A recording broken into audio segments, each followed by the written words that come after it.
his maximalist positions are Ukraine doesn't get to have a standing army. Like he's pulling a Israel take on a whole ass sovereign nation, where he was like, give me territories, including areas that I haven't even fucking militarily taken over yet.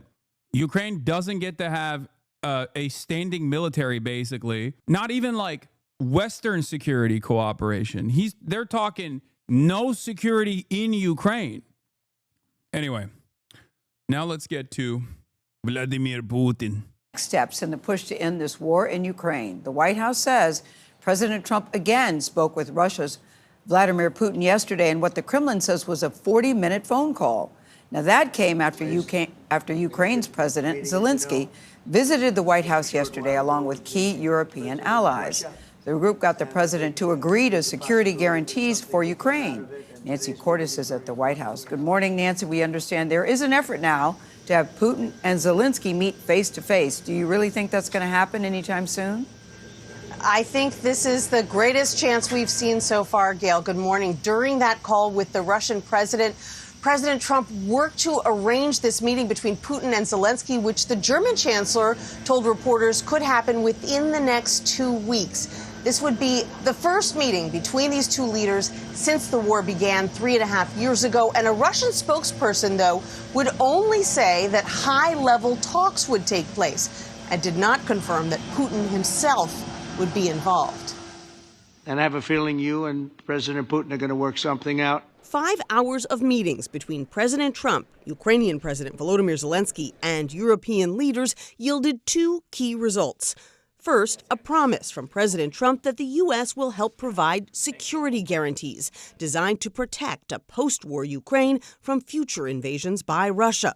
The other material outcome was the agreement that will now be a bilateral agreement between President Putin and President Zelensky. That was British Prime Minister Keir Starmer, one of 7 European power players who all flew into D.C. in a show of support for Zelensky. And thank you very much for your efforts. After Trump appeared to find common cause with Putin last week following their summit in Alaska. We had an extremely productive meeting and many points were agreed to. In a revealing hot mic moment yesterday, Trump seemed to suggest to French President Emmanuel Macron that Putin would end the war as a favor to him. I think he wants to make a deal for me. You understand? As crazy as it sounds. Trump did agree with European Commission President Ursula von der Leyen that the return of an estimated 20,000 Ukrainian children kidnapped by Russia at the start of the war should be a top priority. Every single child has to go back to its family. But Trump remained lukewarm Monday on the need for a ceasefire, even as the Europeans insisted there must be an immediate end to Russia's. I guess, if anything, America is consistent, at least now, where America's consistent. They hate ceasefires and they love regional powers absolutely eviscerating their neighbors or even the occupied peoples that they are the belligerent occupier over. You know, that's just like, that's who we are. And it's in broad display. We have no investment or interest in peace. Permanent state of war is actually what floats the boats. So, sorry, some kids are going to die. You know, we just hate children. We just hate children, and we love seeing them get executed by weapons, drones, and things like that. Also, another thing that we hate here in the United States of America, of course, is international law. That's another thing. You know, it's great. That's just how it is. That's just how it is. Appeasement sucks. I mean, they're not even doing appeasement, to be fair. Like, and we say appeasement, but also there is no real alternative to dealing with Putin at this stage. He has, through a brutal occupation, been able to militarily overtake pieces of Ukraine, 20% of Ukrainian territory, by force, while simultaneously avoiding the worst impacts of sanctions and also taking out the Ukrainian military piece by piece, even though they're armed by every Western nation. they tried it. The Western nations tried it. Maybe they could have tried harder. I think potentially. I think like when I go back with hindsight 2020 goggles, which ironically enough wasn't hindsight at the time because I said it at the time as well, I would say that like big push early on, and then immediately packing it up when Ukraine had maximum leverage was the best possible option. Before the invasion of Russia, the obviously even better option would have been to abide by the Minsk agreements with like international authorities like coming in to make sure that both parties were abiding by those agreements. That would have obviously been the best option, which is another thing that I also advocated for early on. But none of those things happened. And instead, Western powers, I think, thought that they would be able to destroy Russia. They thought that they would be able to cripple Russia's military, and they thought that they would be able to destroy the Russian economy. And I think it was an abject failure. This is one of the instances where very clearly America was on the right side of this conflict for the wrong reasons. And because they were on the right side of the conflict for wrong reasons, because their reasons were not like the true emancipation of the true emancipation of the freedom of Ukrainians to like maintain some semblance of Ukrainian sovereignty to the best of their ability. I think, it just was an abject failure, demonstrably so. And the entire time, over the course of the past 3 years, they just kept saying, no, it's not a failure. This is actually really good. This is actually really good. They silenced anyone that said, hey, this doesn't look good, actually. This looks really bad. And it's heading in an even worse direction. Do you really think the top military minds thought Ukraine was going to take down Moscow? They knew all along. I think there were definitely people who, it doesn't really matter what they genuinely think, right? Because what matters is what they did. Whether it was indecent or genuine, whether it was cynical or a genuine a feeling that Ukraine would be able to push back the Russian forces ultimately is inconsequential, because what is consequential is what has happened thus far.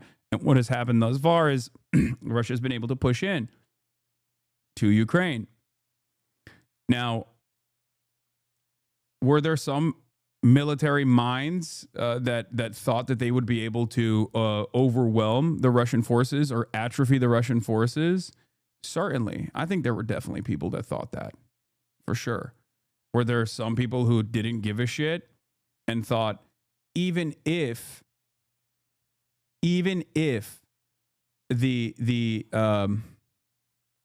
Russian military is not successfully dismantled, it still doesn't matter, because we're sending weapons, a steady flow of older weapons to Ukraine. Ukraine has become a testing ground for new weapons like drone warfare, things of that nature. It's a laboratory, basically, for defensive and offensive capabilities. That's fantastic for the military-industrial complex. Yeah, I think that win or lose, those guys always win, because those guys always win in a permanent state of war. And a permanent state of war is really bad for, obviously, the captive civilian population. It's really bad for the Ukrainians that were displaced, really bad for the Ukrainians that had to run away from their homes and now had to move out of the country. It's really bad for the Ukrainians that remain in the country that don't want to get forcibly drafted and have to just like avoid the authorities. It is, however, very good for American weapons manufacturers overall. Daily bombings before serious peace talks can begin. I can't imagine that the next meeting would take place without a ceasefire. So let's work on that, and let's try to put... Let's be real. Everyone thought Russia would pack up Ukraine in like 3 weeks when the invasion began. The real big weapons transfer started when they pushed the Russians back, when the resistance was stiffer than expected. Oh, for sure. I think that was a big miscalculation from Putin. And I think it's ultimately cope that people say, oh, no, Putin always just wanted Eastern territory. No, I don't think so. I don't think so. They just did not have. They literally did not have the established. They were not able to establish air superiority as quickly as they thought they would. And when they were unable to establish air superiority, and the Ukrainian anti-aircraft, the anti-aircraft defenses actually proved to be a much more powerful defensive capability than they thought, than they had miscalculated. They were unable to create supply lines that could go to the front lines. They just were not able to do so. So they had to retreat back to the eastern Ukrainian territories and make gains in the ways that they have so far and basically harden their position. It's still worse than before the invasion because now 20% of Ukraine is acquired by Russia as annexed territory.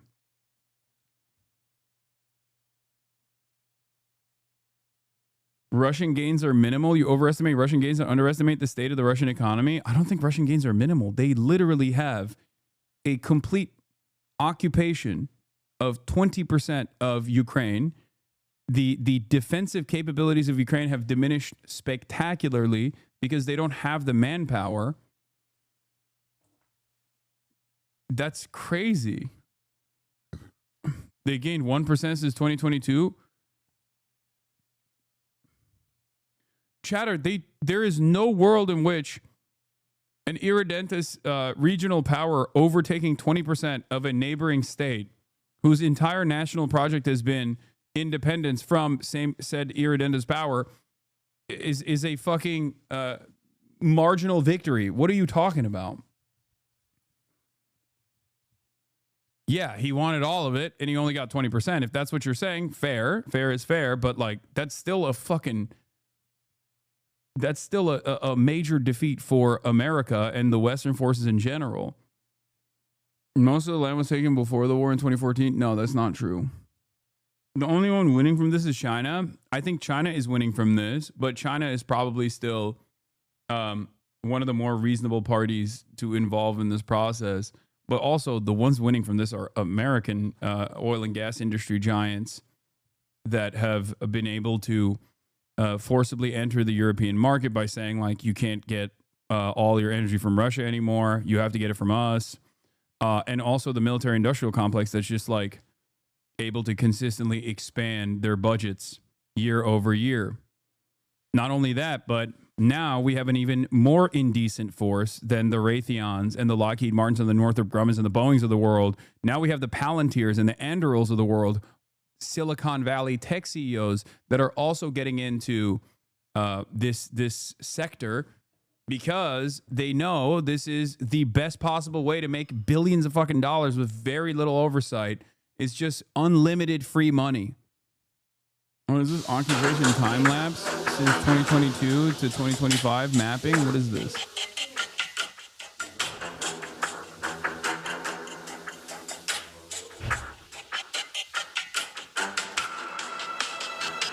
What is this music, bro? This is so funny. Why is the music from... Why is the audio, like, filmed from a phone camera off of a TV or something?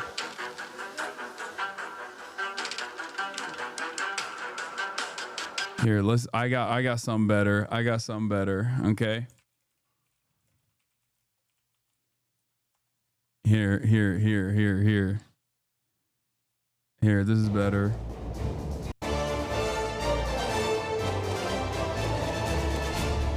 That's better, I think.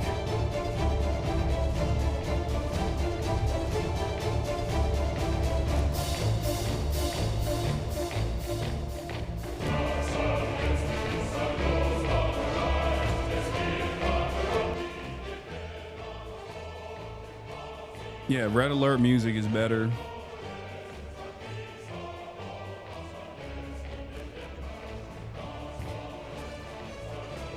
What is happening with this line over here?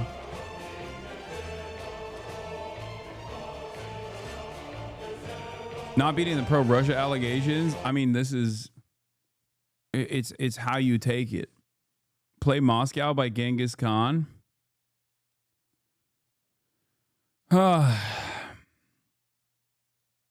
Anyway, look, there's 1224 active pushes here.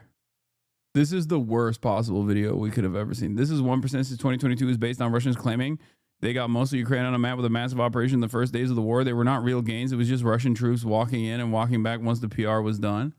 Chat, we're watching Russians taking territory is nonfiction historical fact. It isn't pro-Russian. I know. People don't. They just have lost the capacity to look at this as like anything but just like taking a side on this. Like, it's just, I'm not. My side is not on Russian territorial expansion. I don't agree with what they're doing. I think it's unconscionable and it's unjustifiable. It's incredibly stupid to assume that I'm like, or to cynically claim that I'm like actually in favor of this or whatever. It's not the case. Anyway. Regarding the war's expectations, Russian intelligence had convinced Putin that Ukraine would buckle after a show of force multi-axis invasion within 2 months max. They did not prepare for a war. They prepared for a parade. This is why it took months to regain their footing and only stabilize the front line at the end of 2022. Wait, didn't Ukraine do a big push north into Russia? Was that propaganda? Yeah, it's right here. Kursk. The Kursk counteroffensive. That's it. They took this little blip here, which from what I understand, they were able to, Russians sent in North Korean troops as well in that process to do interior security. But at the same time, you're saying Ukraine should be giving them the fight. The square isn't circling. No, I'm saying that America has lost this conflict. That's it. I don't think it's the moral thing. And I think that eventually Ukrainians will continue insurgency and make it costly to do permanent annexation. Okay? I think that going forward, this is not going to be state versus state warfare, and instead it's going to look like an insurgency if there is if there is a serious interest in doing so, which I suspect there is. Okay, some of the most radical elements within the Ukrainian defense forces is most likely going to engage in covert operations, and America will probably still do, like, they'll still beef up that aspect of it, but I think that probably is a sad but still better outcome than continuing the military expansion of Russian forces pushing inch by inch into Ukrainian territory, because every inch that they take of Ukrainian territory comes with a major cost. But at a certain point, people do have to ask.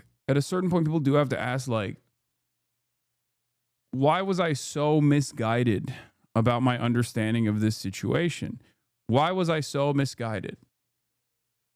Like, because someone, if you were of the mindset that for the past 3 years, like, Ukraine is doing it, they're killing it, they're gonna fucking push the Russian forces out any moment now, the counteroffensive is imminent, like, you have to ask yourself, like, where did I arrive at this information? Where did I arrive at this conclusion? I do think that ultimately, while Ukrainians put up a brave fight for every piece of land that the Russians still forcibly overtook, like, an honest and sober assessment of what was actually unfolding would have been, I think, would have been better for the people overall. Who misled you? Why were you misled? Pressure on Russia. The group did not discuss what should happen to the 20% of Ukrainian territory that is currently controlled by Russian forces. Zelensky said that's a matter he'll only hash out with Putin himself. All the sensitive things, territorial, etc., we will discuss on the level of leaders during trilateral meeting. And so now the pressure is on Putin to accept and attend this meeting. He has always had a long list of demands that he's... Bro, it's not even our conflict. This is Putin's war, similar to the war in Gaza is Netanyahu's war. We didn't necessarily win or lose because it's truly not our fight. This is American cope, for the record. It's especially ridiculous to say this about Benjamin Netanyahu's war. There is no Israel without American military intervention. Okay? That's number one. At least in Ukraine, we were functionally on the right side, the side that was being invaded unjustifiably. But in Israel, we are completely on the wrong side. In Israel, we're on the Russian side, basically, for Israel against the Palestinian population. And also, what Israel's doing is not a war anyway. Not only is it not Benjamin Netanyahu's war, it's not even a war at all. It's just genocide. And we are allowing it to happen, and we're giving Israel the weapons to do so every step of the way. And we're defending Israel every step of the way against retaliation from other regional actors. Said needed to be met before he would sit down with Zelensky. But he told Trump on Friday he was open to it. So the world will be watching Vlad to see if he follows through. All right, Nancy, thank you very much. New Russian strikes on Ukraine, the largest aerial assault since July. And then just a few minutes ago, Moscow refused to commit to a meeting between Vladimir Putin and Ukrainian President Volodymyr Zelensky. How was America lost? Russia and Ukraine have lost, not the West? What do you mean? Like, America lost in the sense that, like, they wanted the battle lines to look different. They wanted Vladimir Putin to be coming back to the United States of America, begging for an end to the sanctions and giving up Ukrainian territory back to Ukraine, that Ukraine could just like have play a formative role and become a NATO enclave. None of those things are happening. And instead, we're currently trying to basically we're currently trying to rewrite the conversation in a way that is like palatable for American audiences to make it seem like, well, we just got to give up Ukrainian territory. Sorry, sucks to suck. Because the reality of the matter is we have the terms and conditions of this ceasefire is going to be dictated by the battle lines, and the battle lines are not favoring Ukraine at all. The front lines do not favor Ukraine at all in this process. I feel like you're inferring a bit much. I don't think USA cared about this that much at all. It's like saying the American government didn't care about Afghanistan and we didn't take an L in Afghanistan after 20 years of occupation and then like giving the country back to the Taliban. Yeah, technically for the military industrial complex, Afghanistan was amazing. But America ostensibly took an L there. Same with Vietnam. America took an L there as well. That's it. We dumped billions and billions of dollars there instead of working on our own infrastructure, instead of like feeding the hungry, you know, and rebuilding our roads and hardening our infrastructure against natural disasters that increase in magnitude and frequency every year. You're basically making it seem like that all was actually, you know, it was great. It was awesome. Do you think that was awesome? This seems like a PR project for U.S. presidents rather than some big realpolitik play. No, it's not a PR project for U.S. presidents at all. And even if it was just simply a PR project for U.S. presidents, don't you think that it was still a spectacular failure? I don't think people understand. You'll come back to this moment. Maybe I'm wrong, but I think we will come back to this moment and reflect on what took place, because I think this is the real multipolarity is here moment. Okay. We've been saying it over and over again. But like, this is it. Because America is already casting aside whatever like soft power initiatives it had, and it's hardening its positions. But this is not a soft power thing. This is a hard power situation. America gave, a fuck ton of weapons to Ukraine, with the hopes that Ukraine would be able to at least like push Russian forces out and still continue to engage in unlimited conflict so that the weapons would still flow into Ukraine. That's still going to be good for the American military industrial complex budgets, but they would be able to show that they were, destroying the Russian military, and that Russia couldn't make any territorial acquisitions. And like, even in the process of holding them back, you would still need an endless flow of weapons. But like, the reason why you're seeing Donald Trump basically try to wash his hands over this process without taking any ownership over it is because he sees the writing on the wall, I think. I mean, it's part of it is, of course, part of the negotiations process is obviously clouded with his own personal closeness to Vladimir Putin. But in the past, I think like the theory was America as the world police, as the singular hegemonic power, was able to keep other regional powers at bay, even regional powers that are foreign adversaries. Okay? With Ukraine, they failed to do so. And I think because with Ukraine they failed to do so, they're allowing Israel to do whatever the fuck it wants to do, and allowing Israel to also basically steer American foreign policy in the Middle East, in that region, in whichever direction they see fit. And it is becoming increasingly belligerent for that reason. It's kind of like a tune-up fight. A fighter gets beaten up, concussed, and your prize fighter has to go back and your prize fighter has to go back in the ring at some point. And in that process, you do a tune-up fight. You make your fighter regain its confidence by fighting an opponent that is much easier to defeat. And for American foreign policy, this is relatively reductive, the way I'm explaining it. But for American foreign policy, they see like what Israel's doing in that area as almost like a tune-up fight, because all of the quote-unquote enemies are non-state actors and militia movements. Non-state actors and militia movements that are born out of occupied territories, or born in nations that are under the banner of American security, like Lebanon. You know, I'm talking about Hezbollah, or out of nations that are mired in conflict because of Western intervention as well, like Yemen.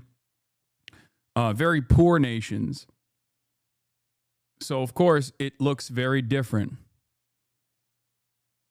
But stopping short of ruling out any further talks. Now, the meeting was supposed to be one of the major takeaways, if not the major takeaway from the historic White House summit yesterday. President Trump even posted that he's working on setting up that bilateral meeting between Zelensky and Vladimir Putin. But again, just a few minutes ago, the Kremlin said it is only prepared to, quote, raise the level of the delegation it sends to meetings with Ukraine. And that really is the key this morning, to try to determine what the concrete takeaways were from what were very visible. But people say China is seen as cutting out on Ukraine and smiling real wide at Taiwan is so crazy, because the greatest opportunity for China to do anything to Taiwan militarily, if they had the ambition to do so, would have been when America was too busy with the initial stages of Israel's genocide. Okay? There have been a million opportunities, and I said this over and over again at the time.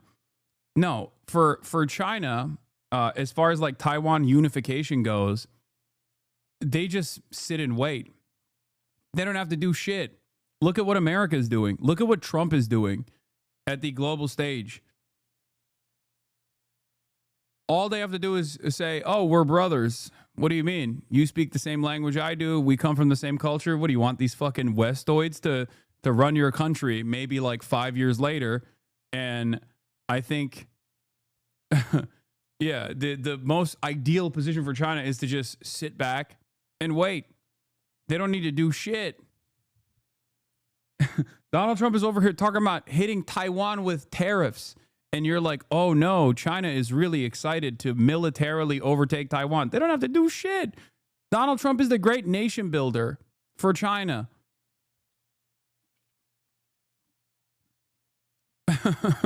That's it. That's it.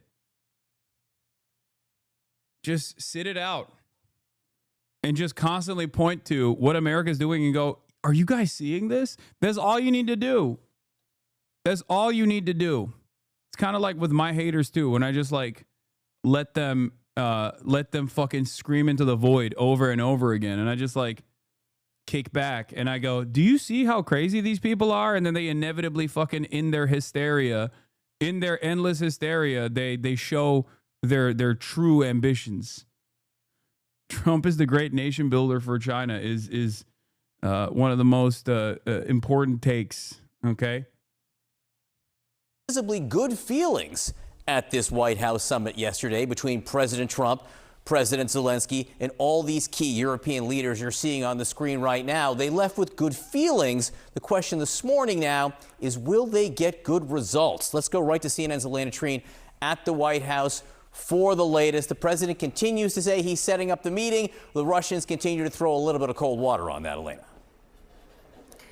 Yeah, I mean, it was very clear heading into yesterday, John, that was the goal for the president specifically, President Trump, I should say. He wanted to be able to get another meeting on the books that included Russian President Vladimir Putin and Ukrainian President Volodymyr Zelensky sitting down in the same room. And you saw him, you know, he did have a 40-minute phone call yesterday in the Oval Office with the Russian leader. He actually paused his ongoing meeting with the 7 European leaders and Zelensky taking place at the White House to have that conversation with Putin. And then I talked to a White House official who told me he then invited that group back in, the European leaders and Zelensky, to the Oval Office after he wrapped that call to fill them in on what was discussed. And then, of course, we saw his Truth Social post saying that he is making arrangements for a bilateral meeting first between Zelensky and Putin, and then hopefully a trilateral meeting after that. But you're exactly right. There's a lot of skepticism of whether that is actually possible, when it could take place, where it would take place, but if the Russians are even willing to agree to that. And I think the key thing here is we're hearing them throw cold water on this idea. I remind you that Putin does not view Zelensky as his equal. You know, he was the one who started the war that invaded Ukraine illegally, and that's really been a problem throughout this entire time. However, there's also not just the president here, but a lot of other top advisors to him are telling him that they believe that the only way to get this solved and to end the war is to have the two of them sit down in the same room and discuss this. And that's kind of what we heard from Bessent this morning when he was on CNBC. Take a listen. He invited President Putin to land that the Russians used to own. He displayed a huge amount of military hardware and then did a flyover. It was kind of like inviting your uncontrollable neighbor to your house and showing him your gun case. And my strong belief is that there will be a bilateral meeting between President Putin and President Zelensky. And this is, again, unimaginable cope, dude. God damn, this is such terrifying cope. No one has the capacity to be honest about the situation that is happening. Okay? So they have to just be like, no, we still hold the cards. I promise we still hold the cards. Like, I'll be honest with you. I don't even know what the liberal position is here. Like, they are attacking Trump and saying, like, no, Trump is not doing a good job, which is true. He's not, because it's fucking Trump, okay? But also at the same time, there's people that they have, like John Bolton on, who are just constantly saying, like, no, you don't understand. Trump is supposed to be, like, way more aggressive with Vladimir Putin, which is, I guess that part is true. Even as a posturing thing, even as like the negotiations are unfolding.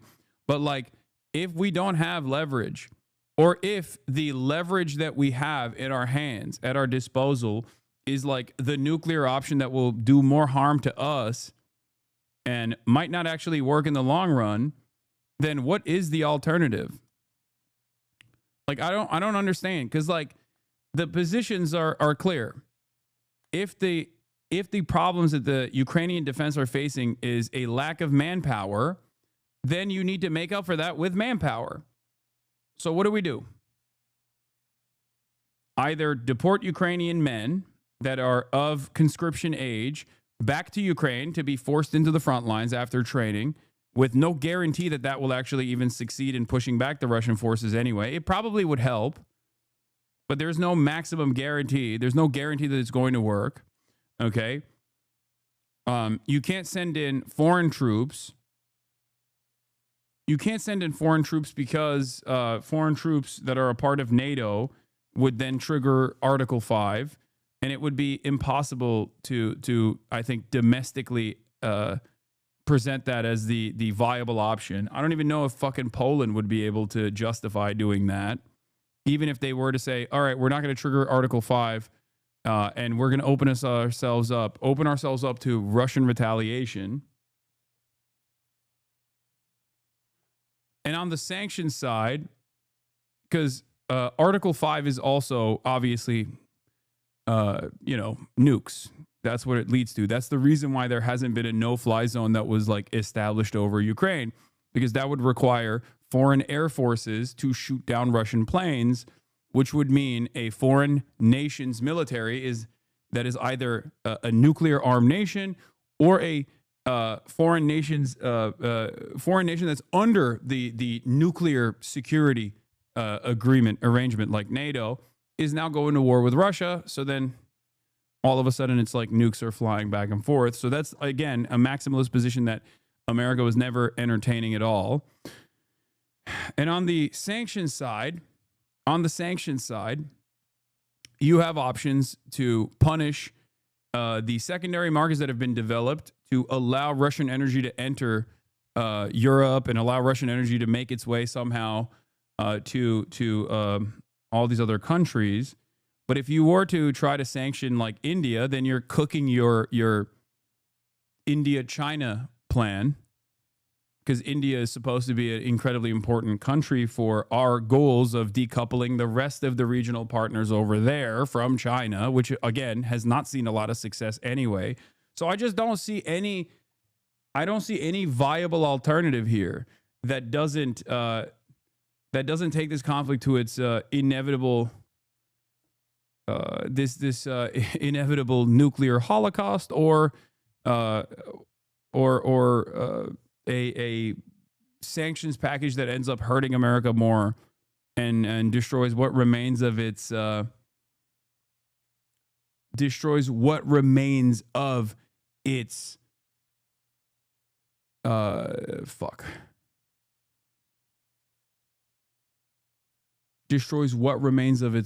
foreign policy goals against China.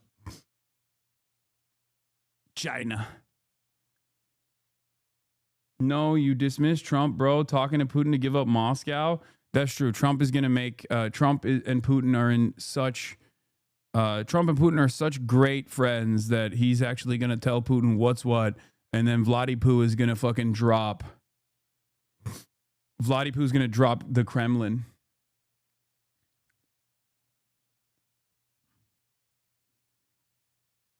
Yeah. He's going to give up Moscow. He's going to give Moscow to America.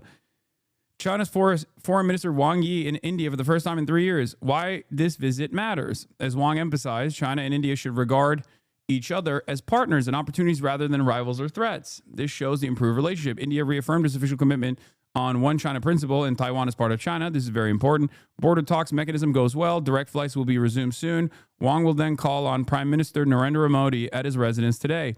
India has recognized Taiwan as a part of China for decades.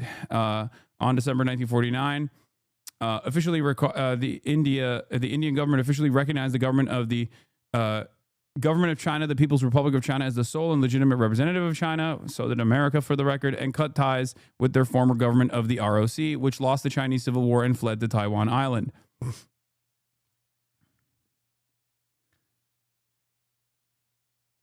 Murtaza Hussain writes, if India affirms Chinese policy on Taiwan and Russia and China are aligned, it doesn't seem that there is any plausible anti-China coalition that the U.S. is capable of cobbling together in Eurasia.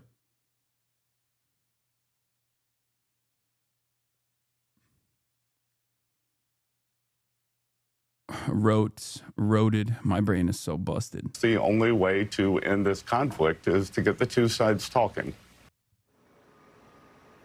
I mean, what a way to describe Vladimir Putin coming to American soil.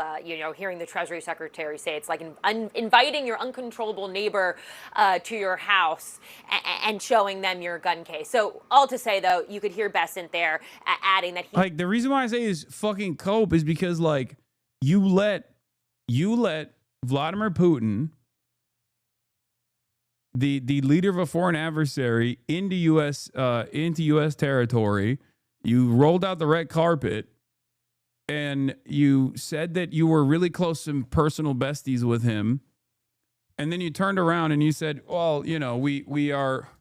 I mean, you basically gave him everything he wanted. You gave him a good PR opportunity. You gave him everything he wanted. The idea that, like, he saw our weapons and got scared is such cope.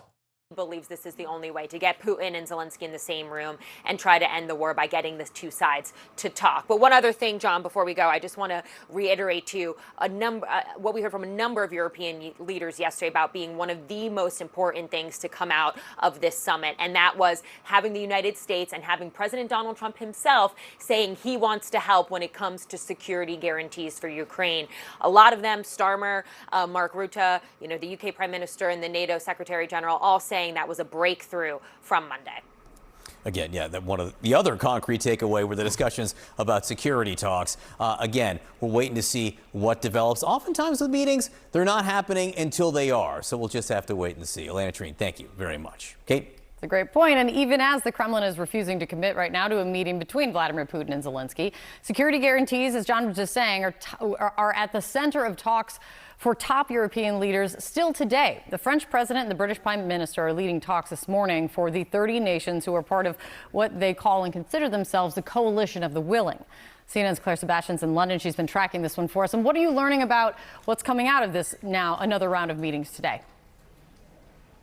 Well, look, I think what's clear, Kate, is there is a very long road ahead to determine exactly how to deter future Russian aggression. There were a lot of positive noises coming out of the White House meeting yesterday. It is not nothing at all that the U.S. is now openly embracing the idea of being somehow involved in these security guarantees, although we don't know exactly how as of yet. This is something that European leaders have been pushing for all along. So listen to the British Prime Minister Keir Starmer talking about this in a video he posted today. Breakthrough when it comes to security guarantees, with now the coalition of willing countries, that's the 30 or so countries that we've been coordinating for some months on security guarantees, now working with the US at pace to work up those security guarantees. These guarantees will ensure that if there is a peace, if there is a deal, then we hold to it and there isn't further conflict. So what do we mean by security guarantees? Well, it could be a number of different things. The French President Emmanuel Macron coming out of the White House yesterday talking about, no limits on Ukraine's armed forces. Russia, of course, has demanded in the past that there should be limits on the size of Ukraine's army, which is now the second biggest in Europe after Russia's. He talked about reassurance forces in the land, air and sea. There are certain countries, for example, the UK, that have already said they might be willing to put boots on the ground. And President Trump didn't explicitly rule out US peacekeepers being involved in the Oval Office meeting yesterday, though he was pretty vague about that. So the work continues. There's also a European Council meeting this morning, EU heads of state. Another very important frenzied day of diplomacy here in Europe. Kate? Sure does seem it. So, Claire, thank you so much for following it for us. John?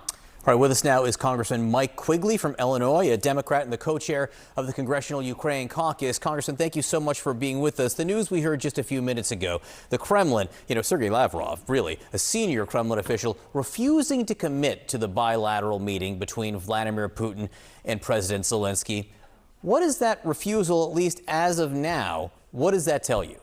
The Chancellor of Germany was right. Unless there's a ceasefire forced upon Putin, there's not going to be any other meetings. And if there are meetings, what will they actually contribute?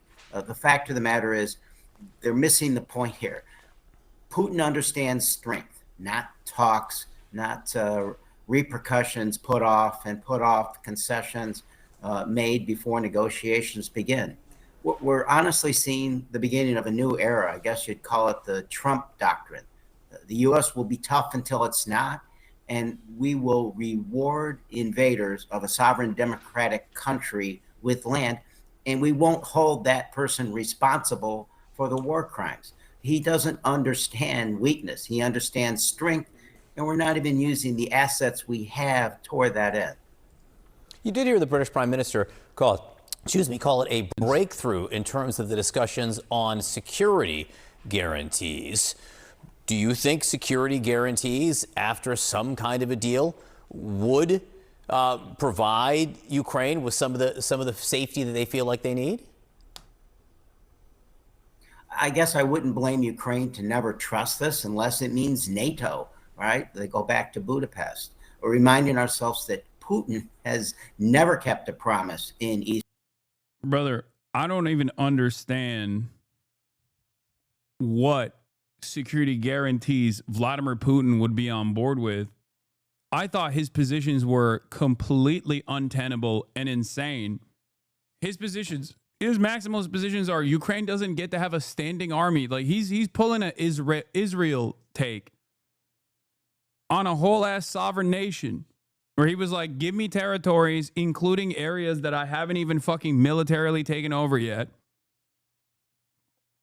Ukraine doesn't get to have a standing military, basically. No, not even like Western security cooperation. They're talking no security in Ukraine. It doesn't make sense. What is this guy saying? Russia attacks for land is wrong. Don't fall for this BS. Why are people complicating this whole shit? What is this? End the war, stop the encroachment, let Ukraine stay neutral, and this shit is over. No more unnecessary death. Thank you for saying this. No, completely disagree. The scenarios are not realistic. He doesn't understand this because his analysis is bad. That's what it boils down to. How is Ukraine sovereign after being a victim of U.S. intervention for more than 11 years? I mean, no one in here is saying Ukraine is currently a sovereign nation. It's just stuck between Western forces and Western influence and Russia.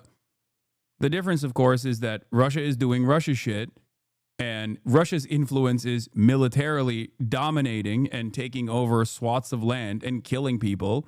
Western influences, on the other hand, are soft power, civil society organizations, and intervention of different sorts, taking advantage of like whatever instability that already existed in a volatile nation beforehand. And now Western forces are understandably treated by Ukrainians as like the fucking allies that are trying to save them. Even if their ambitions, even if the Western forces and their ambitions are not actually decent at all, it's not about the preservation of Ukrainian sovereignty or saving Ukraine. It's just, that is the analysis from people because one side is killing them. That's it. The other side is arming them. Yes, concede to Putin, terminate the deaths. That's what Trump can do. Okay, but like, why are you yelling at me? Because I'm saying that Trump has no cards here. That is my point.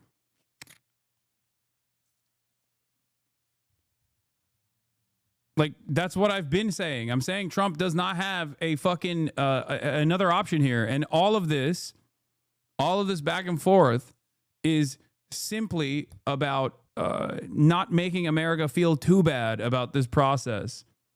To just basically give all of the responsibility to like Obama or Joe Biden, and to say it was their war, it was not my war, I'm just ending it. I'm just ending it because there's too much death.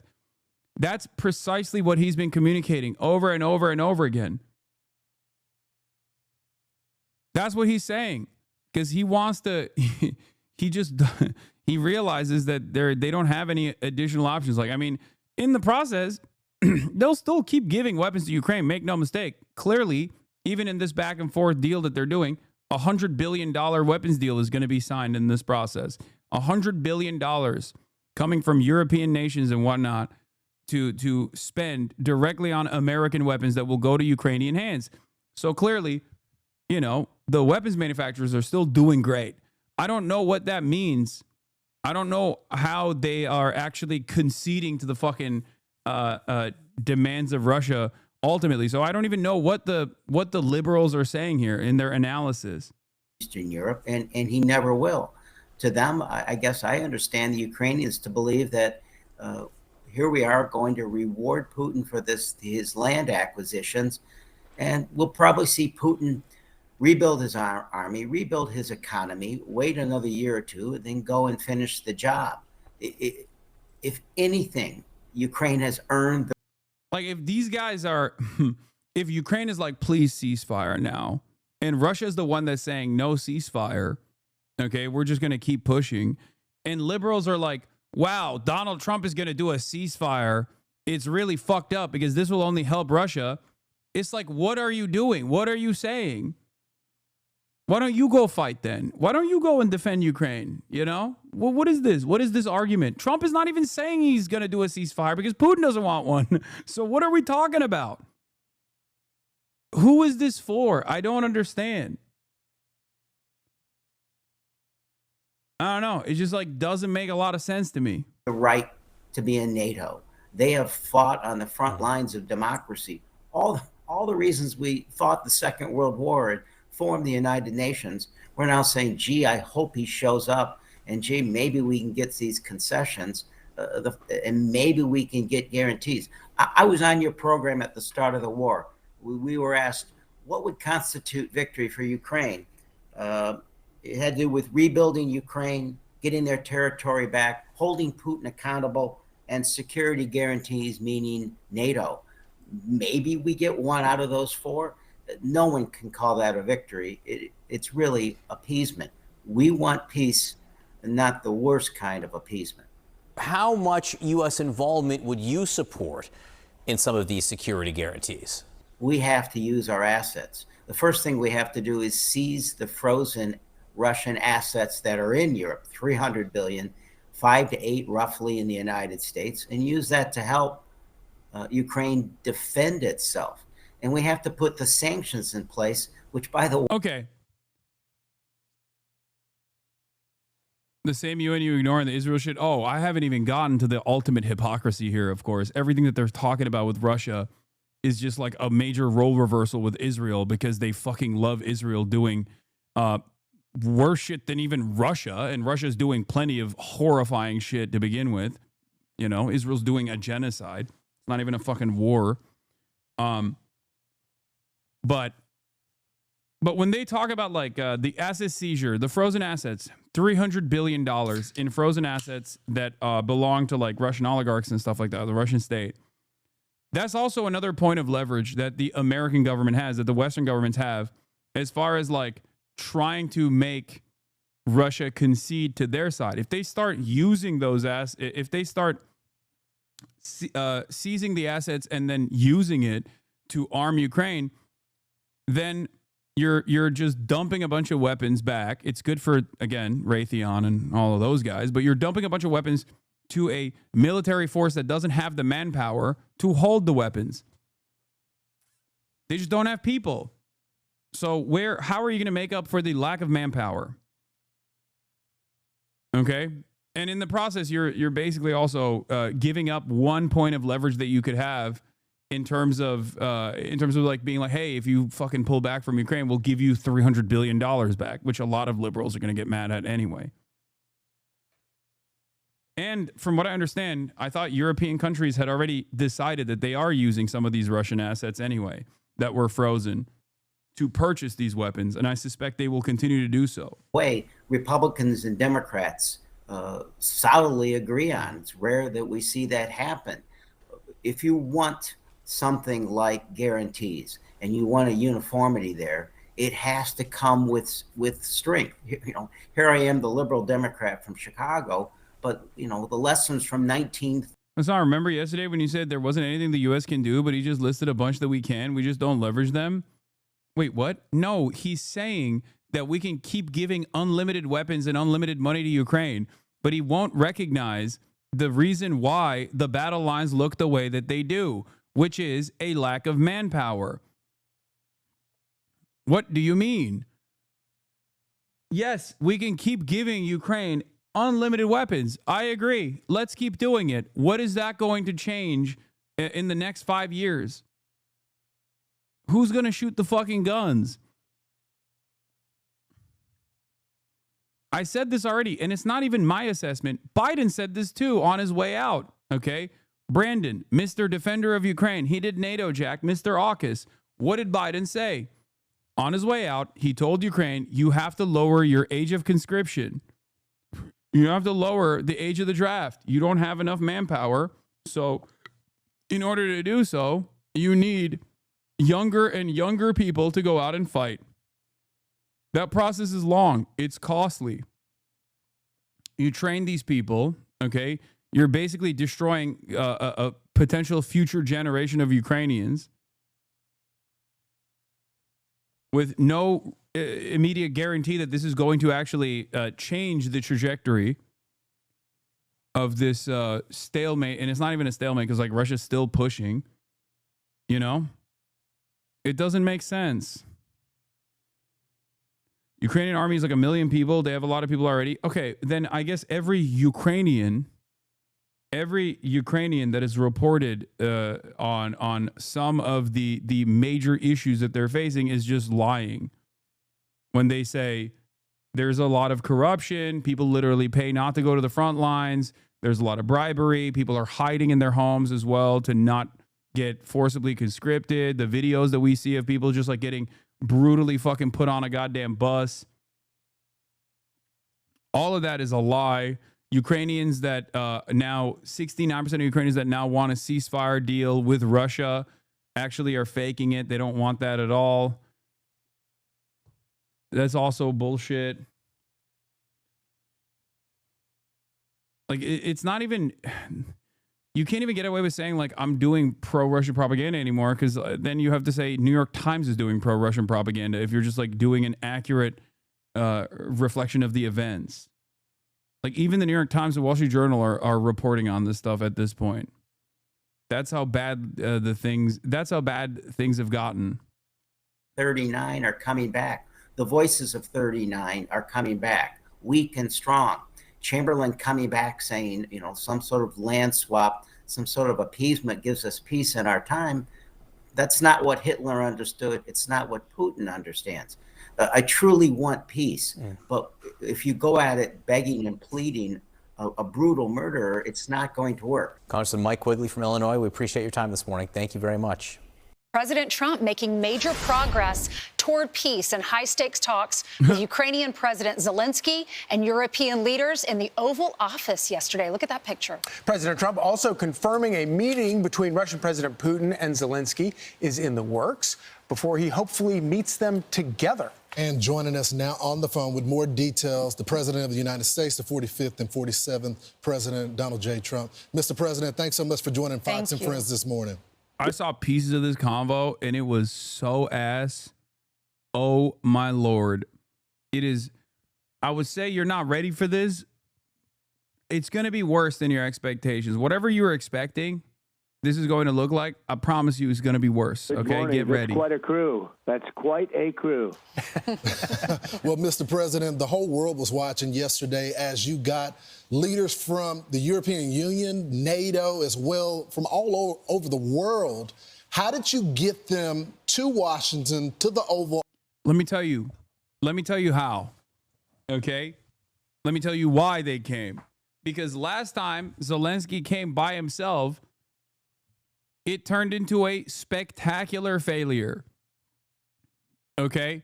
So this time, the European allies, who are also fucking servile to Donald Trump's interests, regardless of what, no matter how insane it is, they came with him so that at least like there would be some semblance of decorum.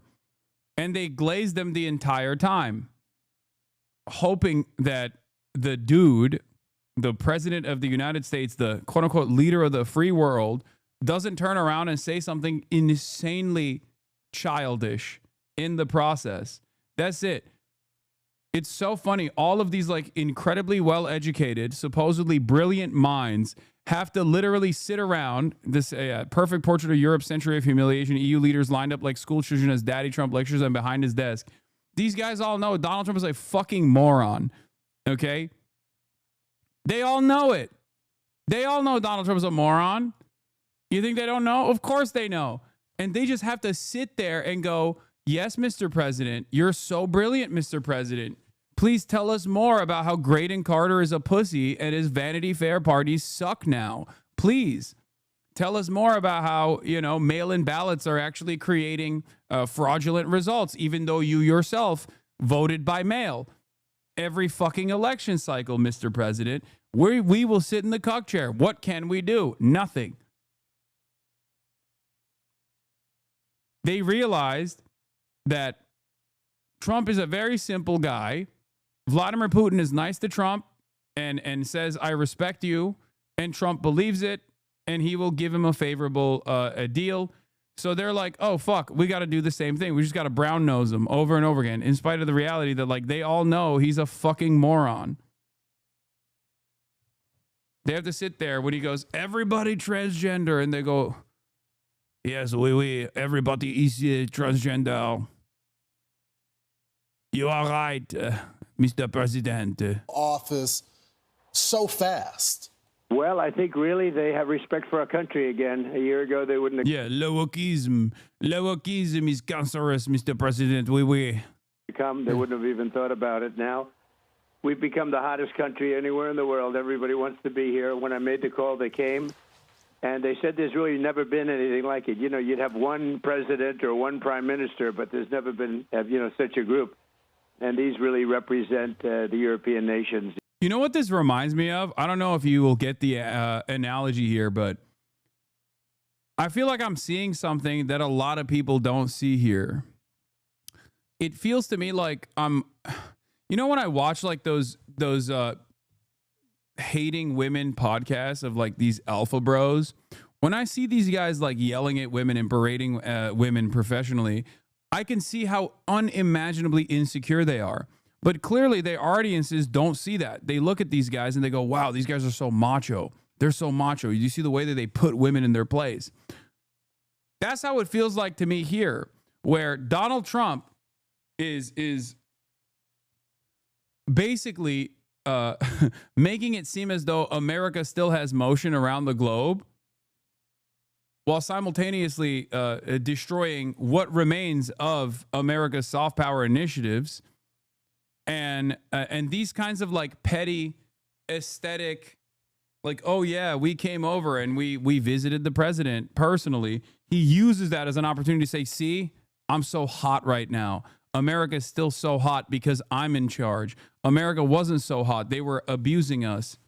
They were shitting on us. And it's just, all of these people are literally just playing this role so that you don't fuck up the bag. That's it.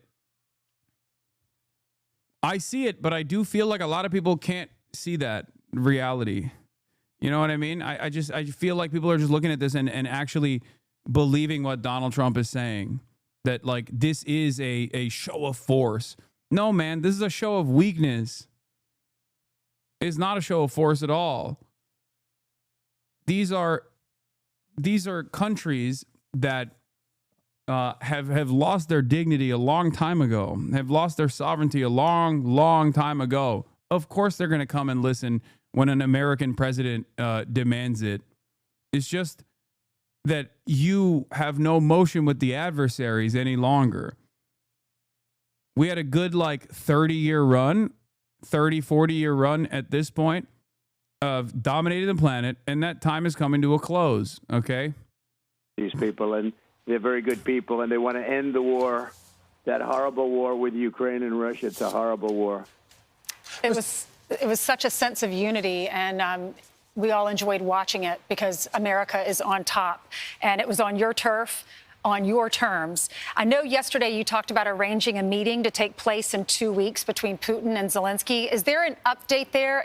They still pretend not to have motion over the Israel stuff too? Yeah, that's the other side of this story, which is that we do have maximum motion over Israel, and we don't do anything with it because, it's been a fantastic success.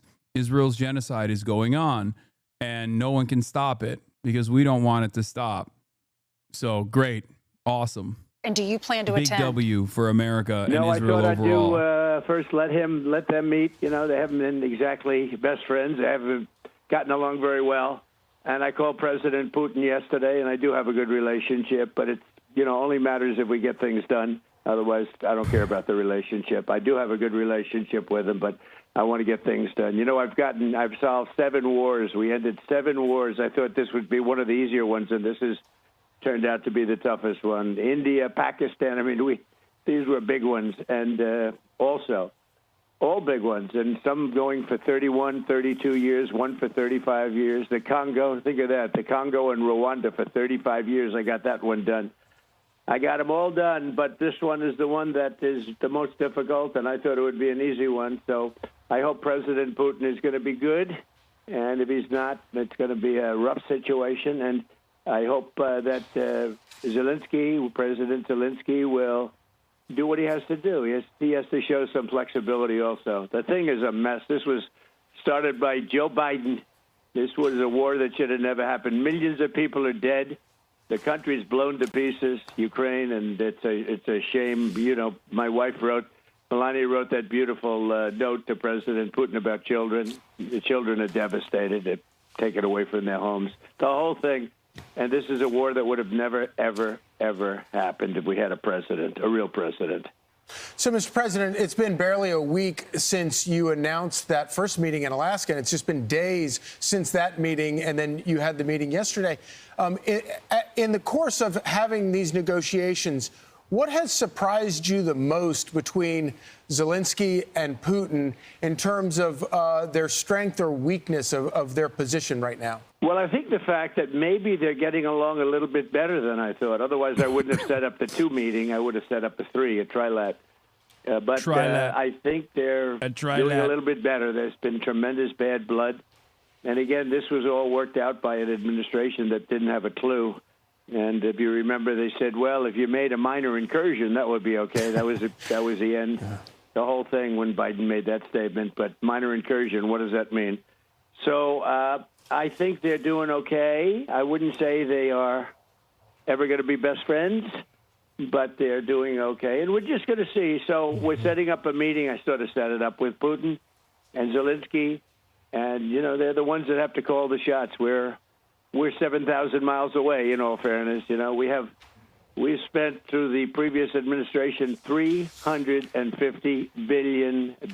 Europe has spent a lot also, $100 billion, but it should be reversed if we should have been in for anything. But it wouldn't have happened, so that would have been much better because so many people died. This is the biggest bad situation since World War II. I think the reason why he's doing I'm the peacekeeper, I'm doing peace also is because like even his base recognizes that like Israel is getting unlimited funds to do unlimited baby murder. So he has to make it seem as though he's keeping up his promises of being like the anti-war president. And the dumbest motherfuckers you know are going to go along with this, okay?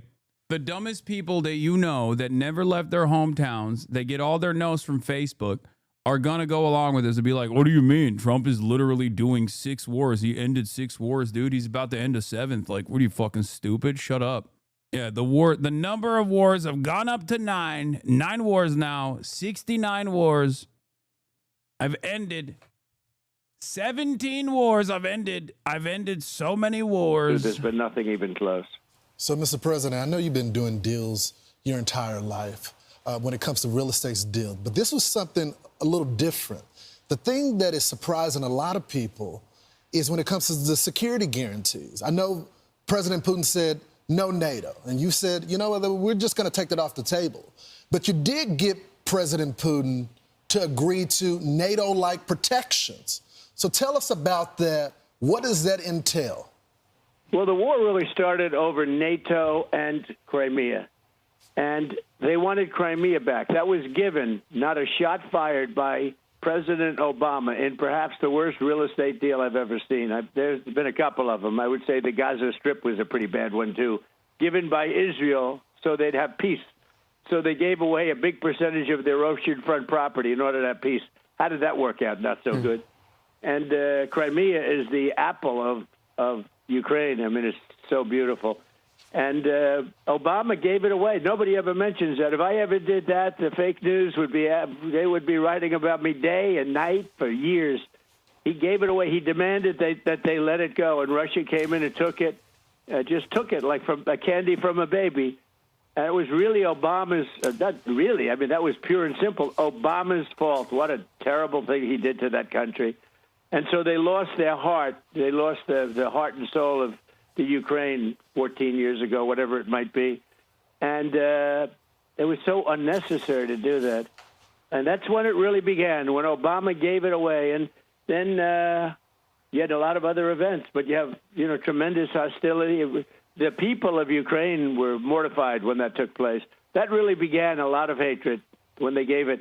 And they didn't have to. Not a shot was fired. They just took over the most valuable piece and the biggest piece in a sense and surrounded on 4 sides by ocean, just a little passage to get you back onto the mainland. The most beautiful piece of property you've ever seen. As a real estate developer, I look at it, I said, why the heck did he do that to them? And so there's great hostility, and maybe rightfully so. But one thing was NATO. They went in. They said, we want you. We want to get Crimea back. This was at the beginning. Now Putin, in all fairness to him, he made a good deal. He got it from Obama. But they said, we want it back, and that was not exactly well received because it was like 12 years before. That's where Russia has its submarine base, and, that's been there long before Putin. They've been there for a long time, but long before Putin. And the other thing they said is, we want to be a member of NATO. Well, both of those things are impossible because, again, long before Putin, it was a no-no by Russia or the Soviet Union or anything you want to call it.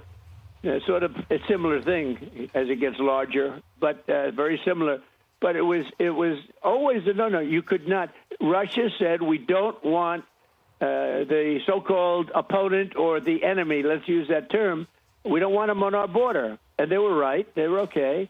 And yet they went in and they asked, with the United States, they said, put us into NATO. And everybody knew you just can't do that. They would never have agreed to it. This is before Putin.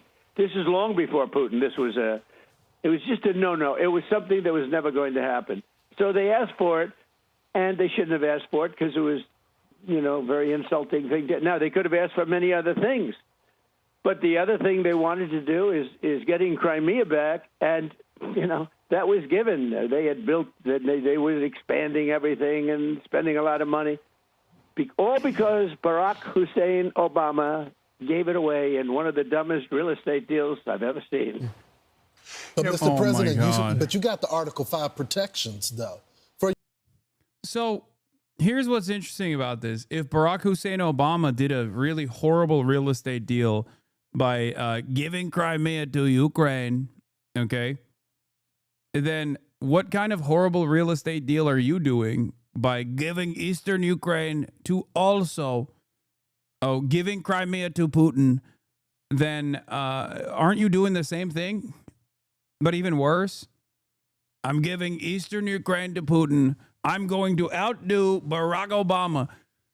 So much of this is literally just like, it's bad when they do it. It's good when I do it. When I do it, I'm doing it. When I do it, I'm doing it as an investment for peace. When they do it, they're doing it because they're pussies and cowards.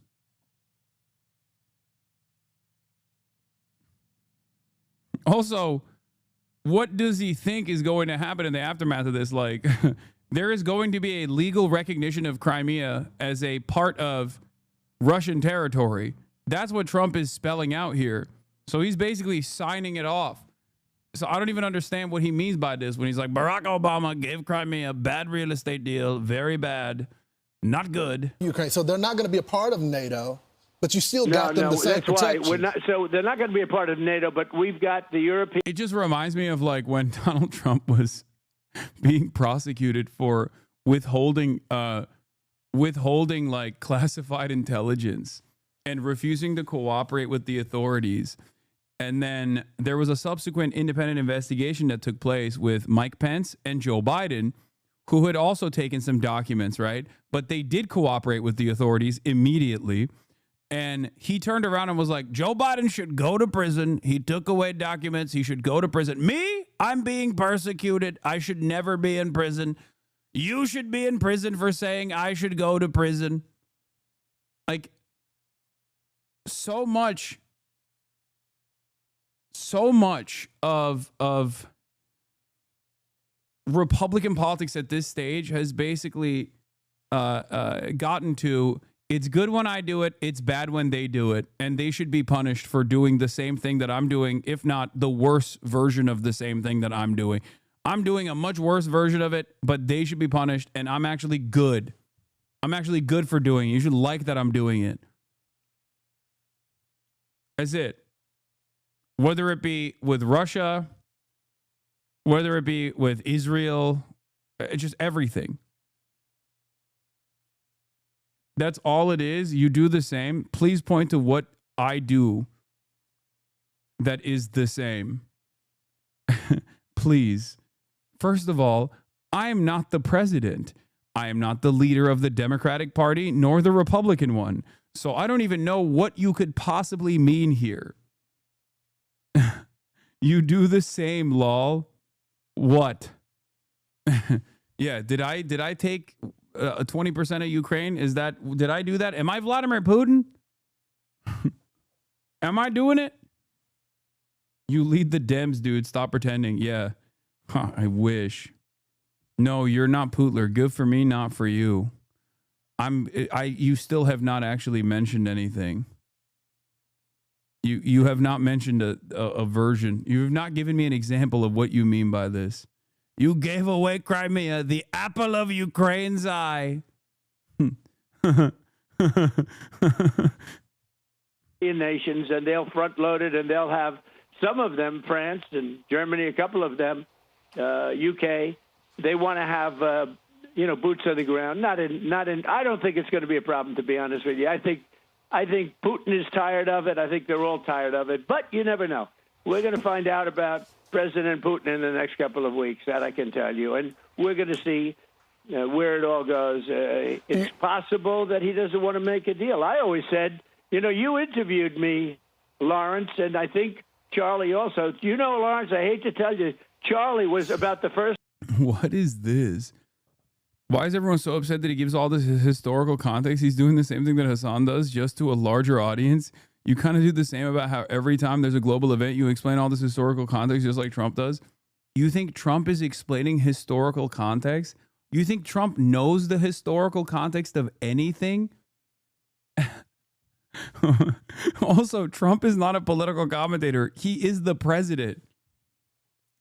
He said, you went to a Diddy party, 59 months up. He's just bored. He wants me to fucking pay attention to him. That's person in the world to endorse me. He endorsed me about a year before I ran. And that's why he called me this morning, sir, would you do an interview? And unlike Biden, I don't need permission from my staff, okay? And then only to be told that I'm not doing it. But Charlie endorsed me about a year before, I think, and he puts it up on his site. It's still not checked. It's still on his site. I endorsed President Trump before he even ran. So I always like a guy like that, I must tell you, Now, Lawrence is going to be a superstar, but he was a little later to the game, in all fairness. Lawrence. Well, it's a lot more crowded these days than it was back then. It's pretty but, Mr. crowded. President, what kind of assurances do you feel like you have that going forward and, past this Trump administration, it won't be American boots on the ground defending that border? Well, you have my assurance. I'm president, and I'm just trying to stop people from being killed, Charlie. Look, they're losing from 5,000 to 7,000 people a week in that ridiculous war that should have never happened. If we had a normal president, not even a great president, if we had a normal president, it wouldn't have happened. But we had a guy that didn't have a clue. And they're losing, think of it, 5,000 to 7,000 a week. So even these guys, they'll say, okay, let's meet next week. I say, you can't meet next week.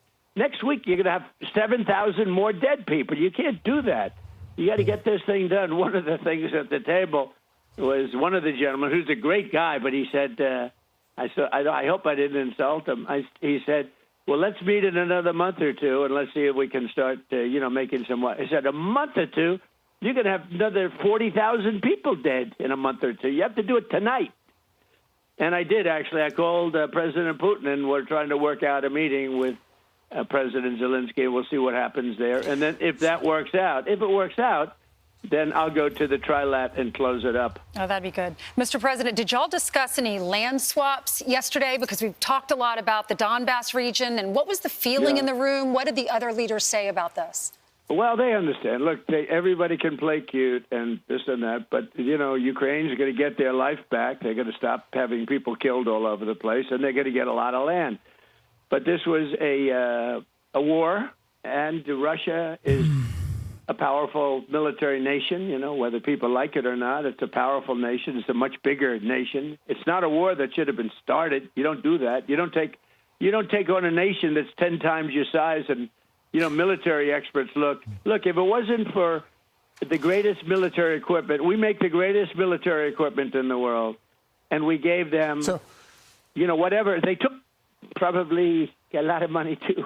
But they had tremendous, you know, they had the Patriot missile, which is the best in the world. All the equipment, we make the best equipment in the world by far. Everyone else is like nothing. So we gave them a lot of equipment. Now, with that said, the Ukrainian soldiers were brave as hell because they're fighting a force that's much, much bigger and, in theory, much more powerful. And, you know, it's not like they've stopped. I assume you've all seen the map. You know, a big chunk of territory is taken, and that territory has been taken. Now, they're talking about Donbass, but Donbass right now, as you know, is 79% owned and controlled by Russia. Oh, my Lord. This is like, I feel like Brian Kilmeade is not on this panel, because if he was on this panel, he'd be like pushing back and being like, sorry, Mr. President, sorry, Ukraine didn't, like, he has a more, like, he has a closer to the liberal attitude on Russia and Ukraine. So good thing they have only the sycophants on today. But I mean, he's over here talking about how, like, Ukraine started it, all this shit. Why do you watch Fox?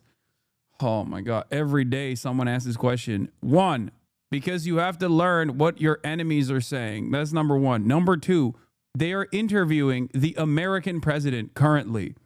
Okay.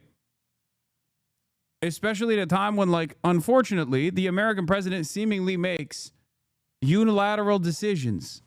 We just have to, we're at the mercy of this babbling old fool. So we have to understand where he's coming from, what he's saying.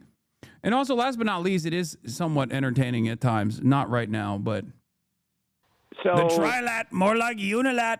They understand what that means. But Mr. means. President, what did the other leaders tell you? Because it seemed to be, this is unlike the first Trump term. There was great unity that was there, and we saw their public comments. But when you got them in the Oval Office, and we have this photo of you sitting at the Resolute desk, and all of these world leaders are sitting in front of you.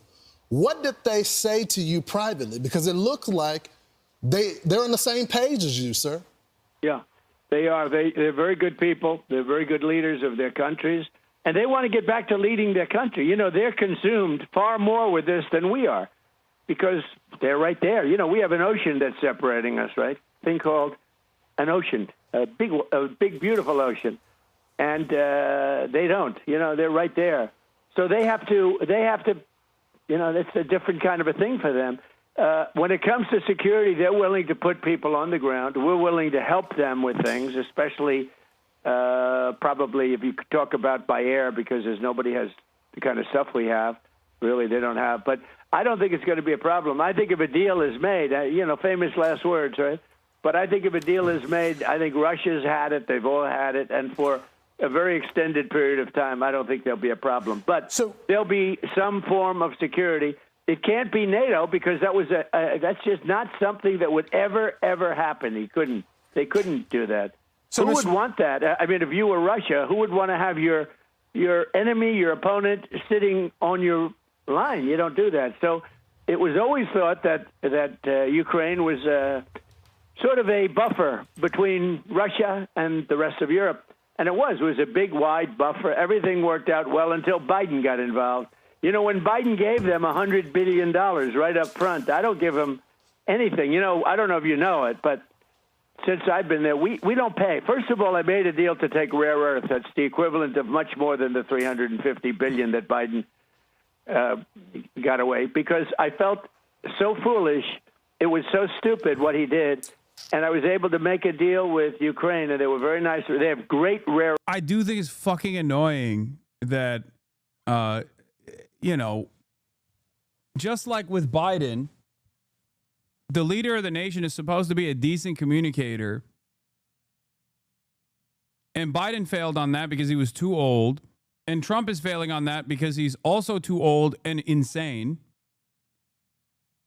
So, like, there's not even a fucking moment of clarity here where he could just be like, because there are some things that he's saying, like he's trying to do the Mersheimer. He's been watching Mersheimer videos on YouTube.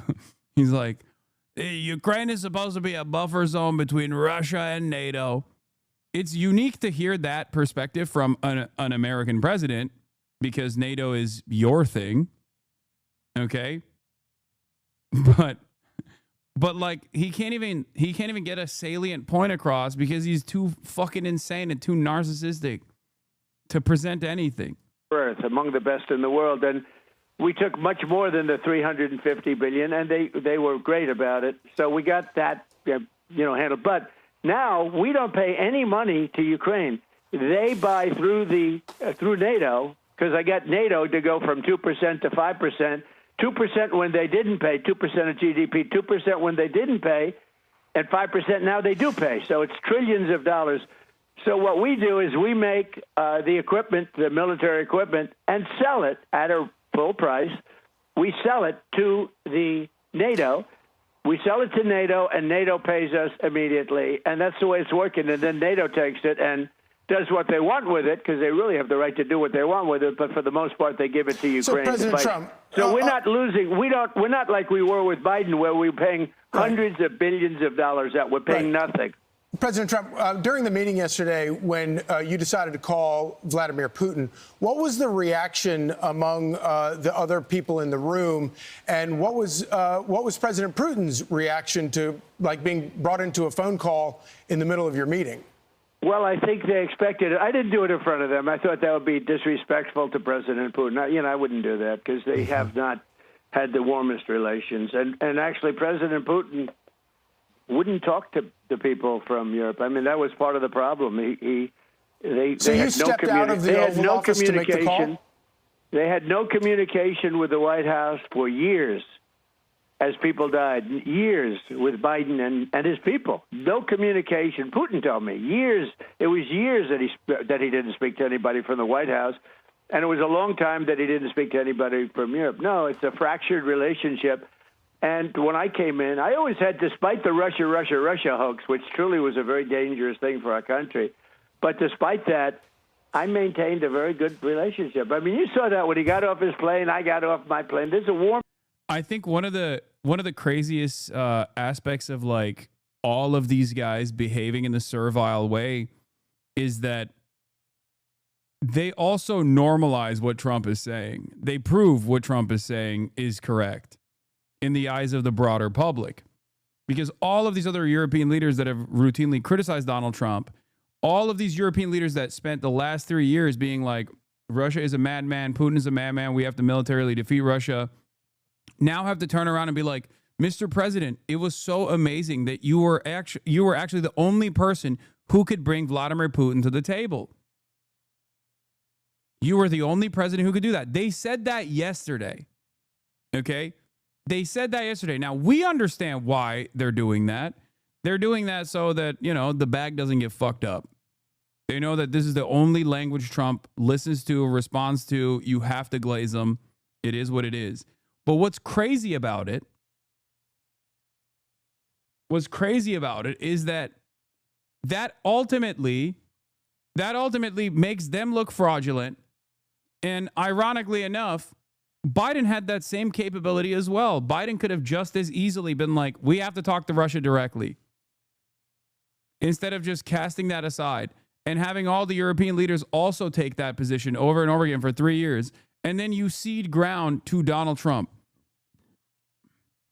when he inevitably comes into power, and then not only talks to Vladimir Putin, but also does so in a way that offers no mind, no attention, no interest to the Ukrainian position here at all. None whatsoever. There that you can't, there's a decent feeling, and it's a good thing, not a bad thing. People would say, oh, that's such a terrible thing. It's not a terrible thing. You know what? We've got the most nuclear weapons in the world and the most powerful. He's got second. So okay? Can you describe for us how that happened? Did you just announce that you were going to go into the other room to make the phone call, and then you got up and left and then came back? I think they sort of knew I was, at the end of the meeting, I was going to call President Putin, and President Putin expected it, and he was there. Now, by the time I called him, it was 1 o'clock in the morning in Russia. Russia's a big place. You know, they have 11 time zones, I believe, 9 or 11, but I think it's 11. But think Mr. of it, President, 11 time zones.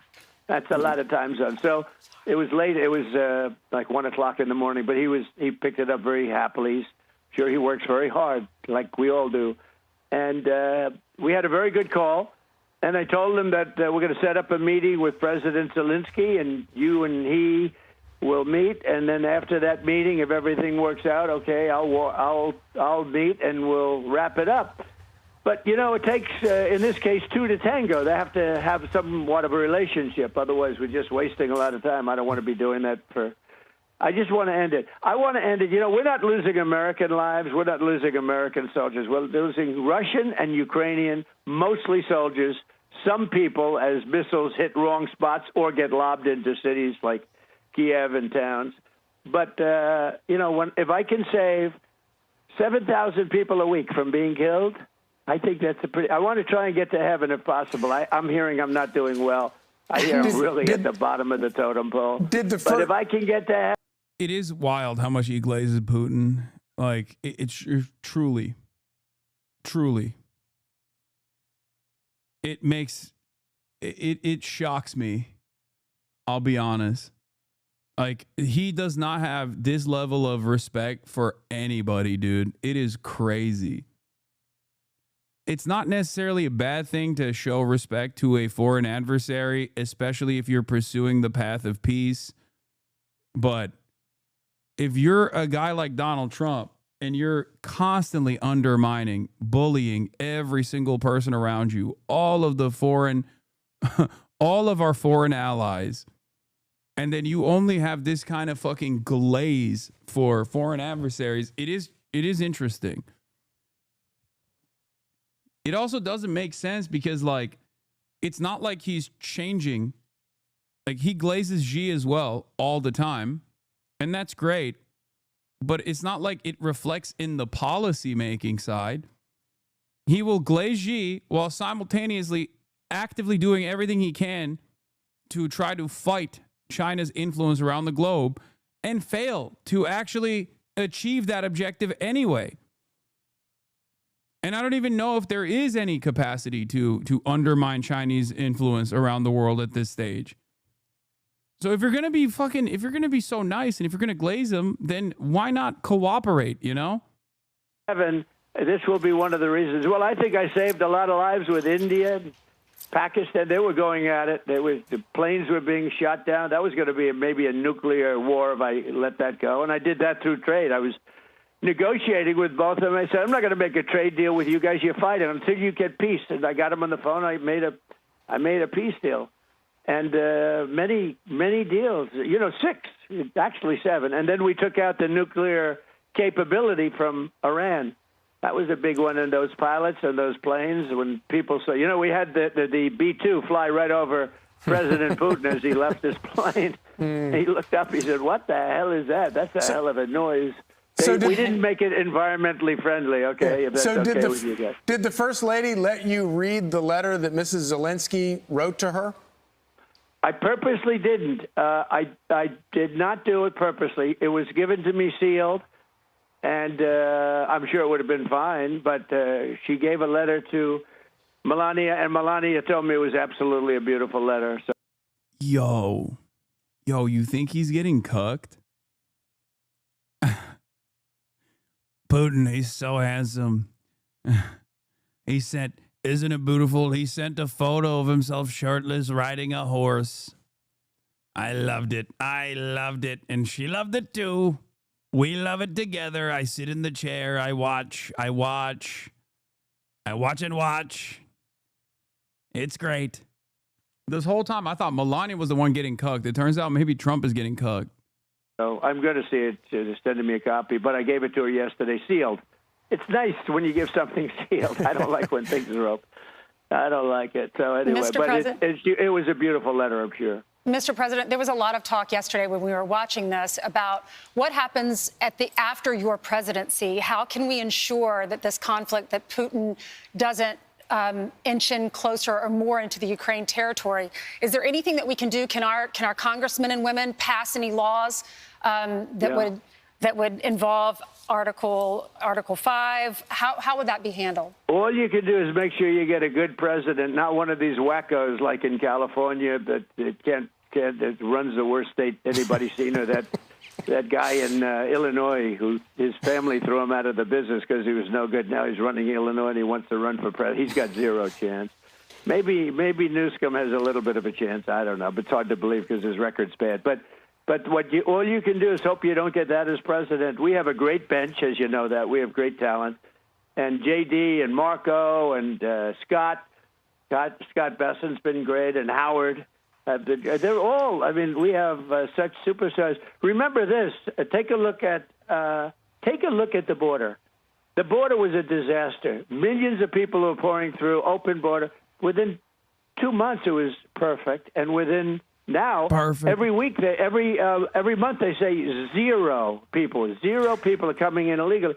We were taking people from prisons all over the world, gang members, insane asylum, mental patients from the worst insane asylums in the world that dropped into our place. So now we have a very secure border, beautiful border. I built hundreds of miles of wall. Without that, we couldn't have a secure border. Mr. President, it's clear that you have operational control of the border. I mean, when the numbers hit zero, that is clear for the whole world to see. I'm curious. 3 months in a row. Right, without new laws even having to be passed. But, Mr. President... now I'm doing something that I'm having such fun with because I'm helping people. I've made Washington, D.C. Just an incredible place in literally 4 days. I have friends that say they're going out to dinner. Did you see what's happening with the restaurants? They're bursting. Yes, they were all closing and going bankrupt. I mean, it would be... it would be great. There's a guy named Sean Hannity. He might take a very lovely young lady that he knows very well to dinner in Washington, and they don't have to. And she's sitting right next to you, by the way. That's right. But Mr. President, I don't want to get him in trouble, so I better explain exactly. We don't want any secrets here. 4 days. I have friends that say in Washington, D.C. Just an incredible place in literally 4 days. I have friends that say they're going out to dinner. Did you see what's happening with the restaurants? They're bursting. Yes, they were all closing and going bankrupt. I mean, it would be. It would be great. There's a guy named Sean Hannity. He might take a very lovely young lady that he knows very well to dinner in Washington, and they don't have to. And she's sitting right next to you, by the way. That's right. But Mr. President, brother, he is so messy. He's so messy, dude.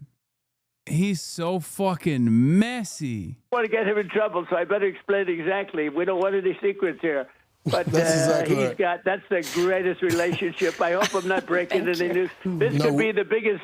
Hey, this could be the most important thing I said. But let me tell you, those are two great, Ainsley and Sean, great people. And when they go out to dinner, I don't want to see them get mugged. Now they can go out, they can hold hands, they can walk down the street. They're both superstars. I want to know who makes more money because she's got to be making a lot. Mr. President, we're so happy for them. But on a serious note, Mr. President, when you had those world leaders, because this is the topic of conversation for the whole world, when you had them sitting in front of you, did they express concerns about the next president, that they're not going to get the same type of treatment, security guarantees? Part of the deterrent of future attacks is your peace through strength. So that they say to you, Mr. President, we're concerned about the next leader? They did. We talked about it. You know, it is what it is. I could say the same thing about them. I say, supposing you get a terrible leader in UK or France, or, you know, we had Ursula there who runs the whole gamut. You know, we just made the biggest trade deal in the world. She's in charge of the Commission, the European Commission, and she's the boss. She was there too. That was really an incredible array of people. But you know, they say that actually maybe even more with regard to the economy. We have $17 trillion being invested in the United States and committed, and numbers that nobody's ever seen for AI plants and for this and for that. And we're taking in trillions and trillions of dollars. That's why we're doing so well. Plants are being built all over the country. Our country has gone from a Dude, for sure. For sure. That's definitely happening. Things are so good. If only he just keeps repeating this over and over again, then maybe people will believe it. Now, of course, there are some people who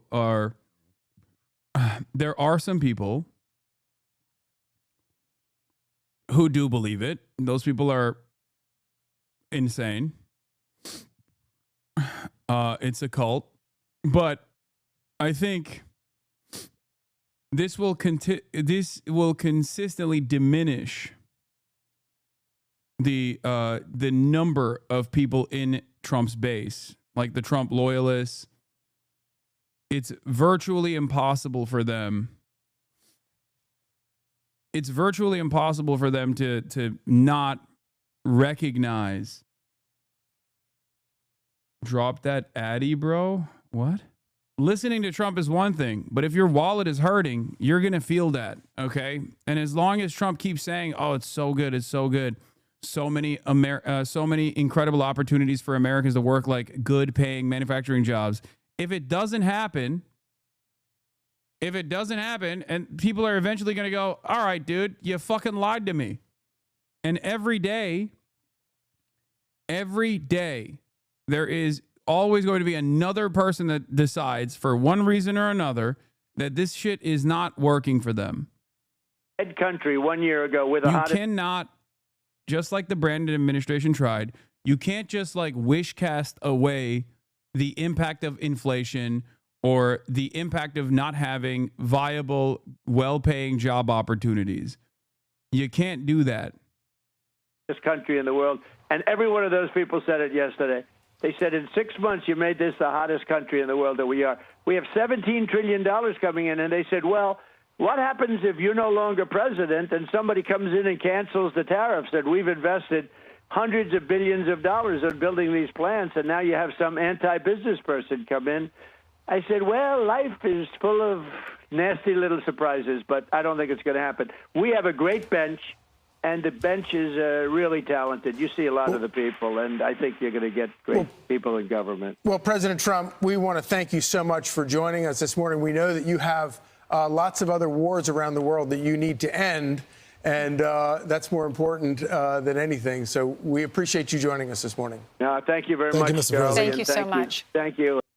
It's so funny he does not want J.D. Vance to be president. Yeah, that's going to happen regardless, though, whether he wants it or not. What? I mean, it might not happen, but like J.D. Vance is eyeing that top spot as aggressively.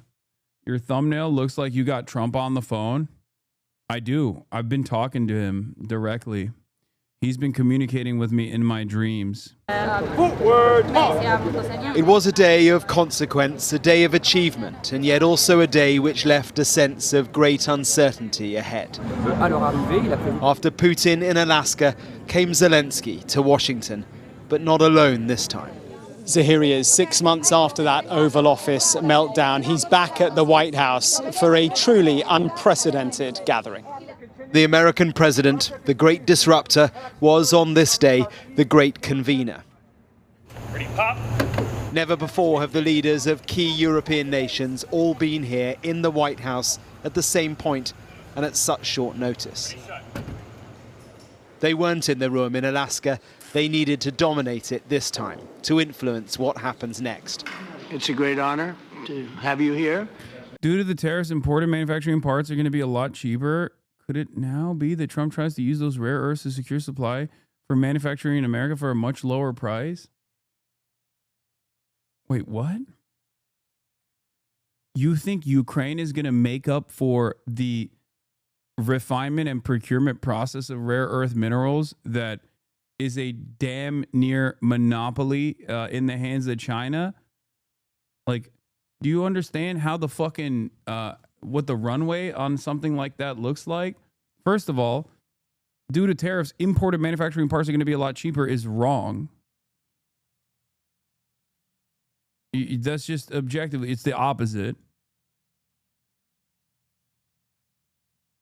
I'm not dunking on this person, by the way. Make no mistake. I'm just trying to clarify that this is just incorrect. Okay.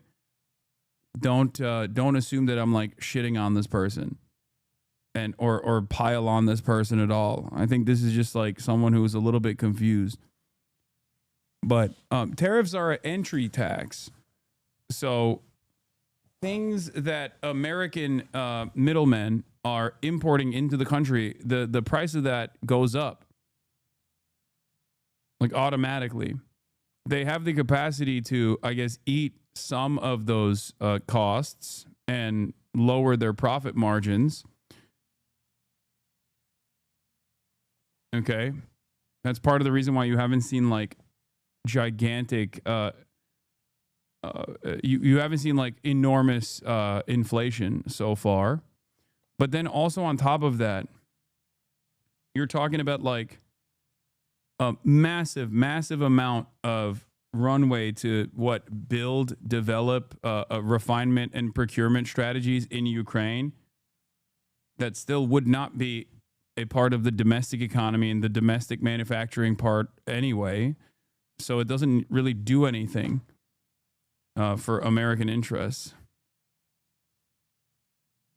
So it just doesn't make sense. And with the required flattery too. I really want to thank you, President of the United States, dear Donald, for the fact that you, as I said before, broke the deadlock. Something is changing, something has changed thanks to you. In relation to a conflict which has gone on for 3 and a bit years, and so far nobody's been able to bring it to this point, so I thank you for that.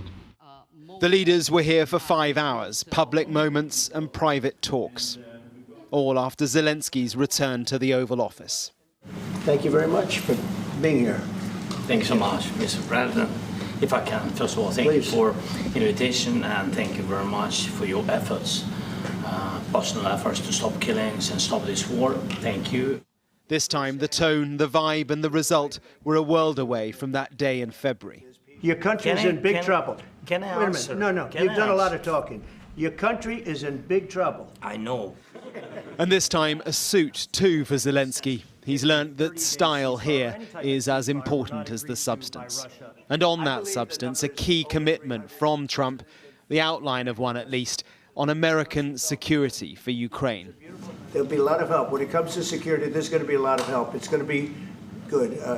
One thing I don't see brought up is fatigue of keeping up with the changes. Where I work, we try to get ahead in November to reduce costs. After all the changes that destroyed that work, it became easier to just raise costs to cover what may happen.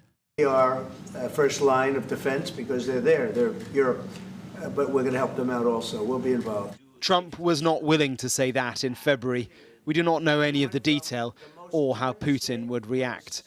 But with a map in the Oval Office too, there was talk of territory. What is Zelensky prepared to negotiate? Again, we don't know. But the other major achievement, in the middle of the talks, Trump spoke by phone to Putin. I called President Putin and began the arrangements for a meeting at a location to be determined between President Putin and President Zelensky. After that meeting takes place, we will have a trilat, which would be the two presidents plus myself. But we know now with this president that the course can change fast. Achievements now can amount to little later. The meeting was unprecedented. The tone has shifted. But the endpoint, still impossible to chart. Mark Stone, Sky News at the White House.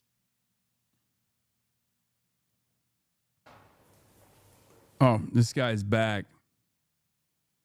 Mr. Maps. This is the English Harry Enton.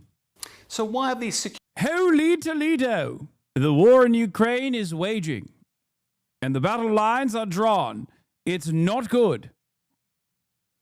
I haven't seen territorial acquisition like this since Tsarist Russia.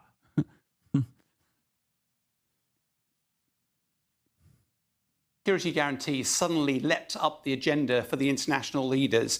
Now, if Putin is genuinely serious about bringing the war to an end, one of the things that's going to be a key part of the negotiation is land. The other one is security guarantees. Now, President Putin has been very clear so far that in any security arrangement post-war, Ukraine can't join NATO and also Ukraine must disarm.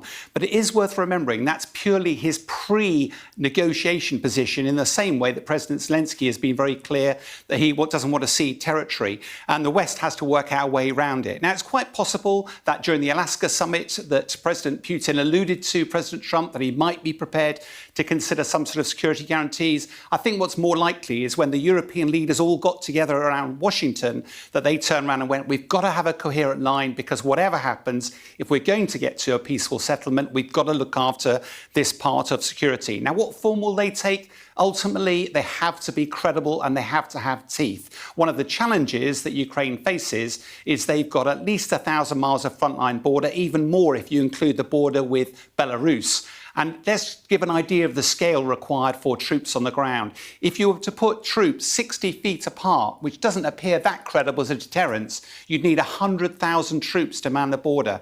Now, you've got to give them a break, so they've got to have 4 months on, 4 months off, and then 4 months training ready for deployment. So you actually need 300,000 troops to be able to man that.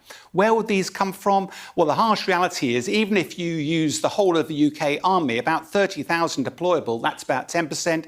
There's potential for France to provide another 10%, but it's pretty clear Italy wouldn't provide any. Poland is worried about its own national security, and there's no way that America wants to get itself bogged down in Ukraine. And therefore, where would the rest of these troops come from? It's just not a credible option. And besides, it would bog down NATO in Ukraine, and that would leave a green light. Maybe if it's maybe if it's Sky News explaining the thing that I was explaining to you earlier, some of the people will be more interested in understanding how fucked the situation truly is and why this is not a likely outcome here. Available for people around the rest of the world. It's not the only way that you can deal with security guarantees, though. There are several others in addition to boots on the ground. One of the other options is a no-fly zone or a no maritime zone. This plays to NATO's strengths because NATO air power is an order of magnitude better than the Russians. The Russians have been badly bruised. This will be a very credible deterrent. Another way, of course, that America could get involved is around intelligence. Clearly, American intelligence is a game changer. The big advantage is there is functionally no difference between a no-fly zone and boots on the ground. It's, again, it goes back to the exact same issue, which is nation states and their air forces that are either under the nuclear protective banner of NATO or are nuclear armed nation states themselves going into direct war with Russia, which is also a nuclear armed nation. Both of these options lead to mutually assured destruction. Both of these options are also incredibly difficult to pass through. There is no domestic appetite for this.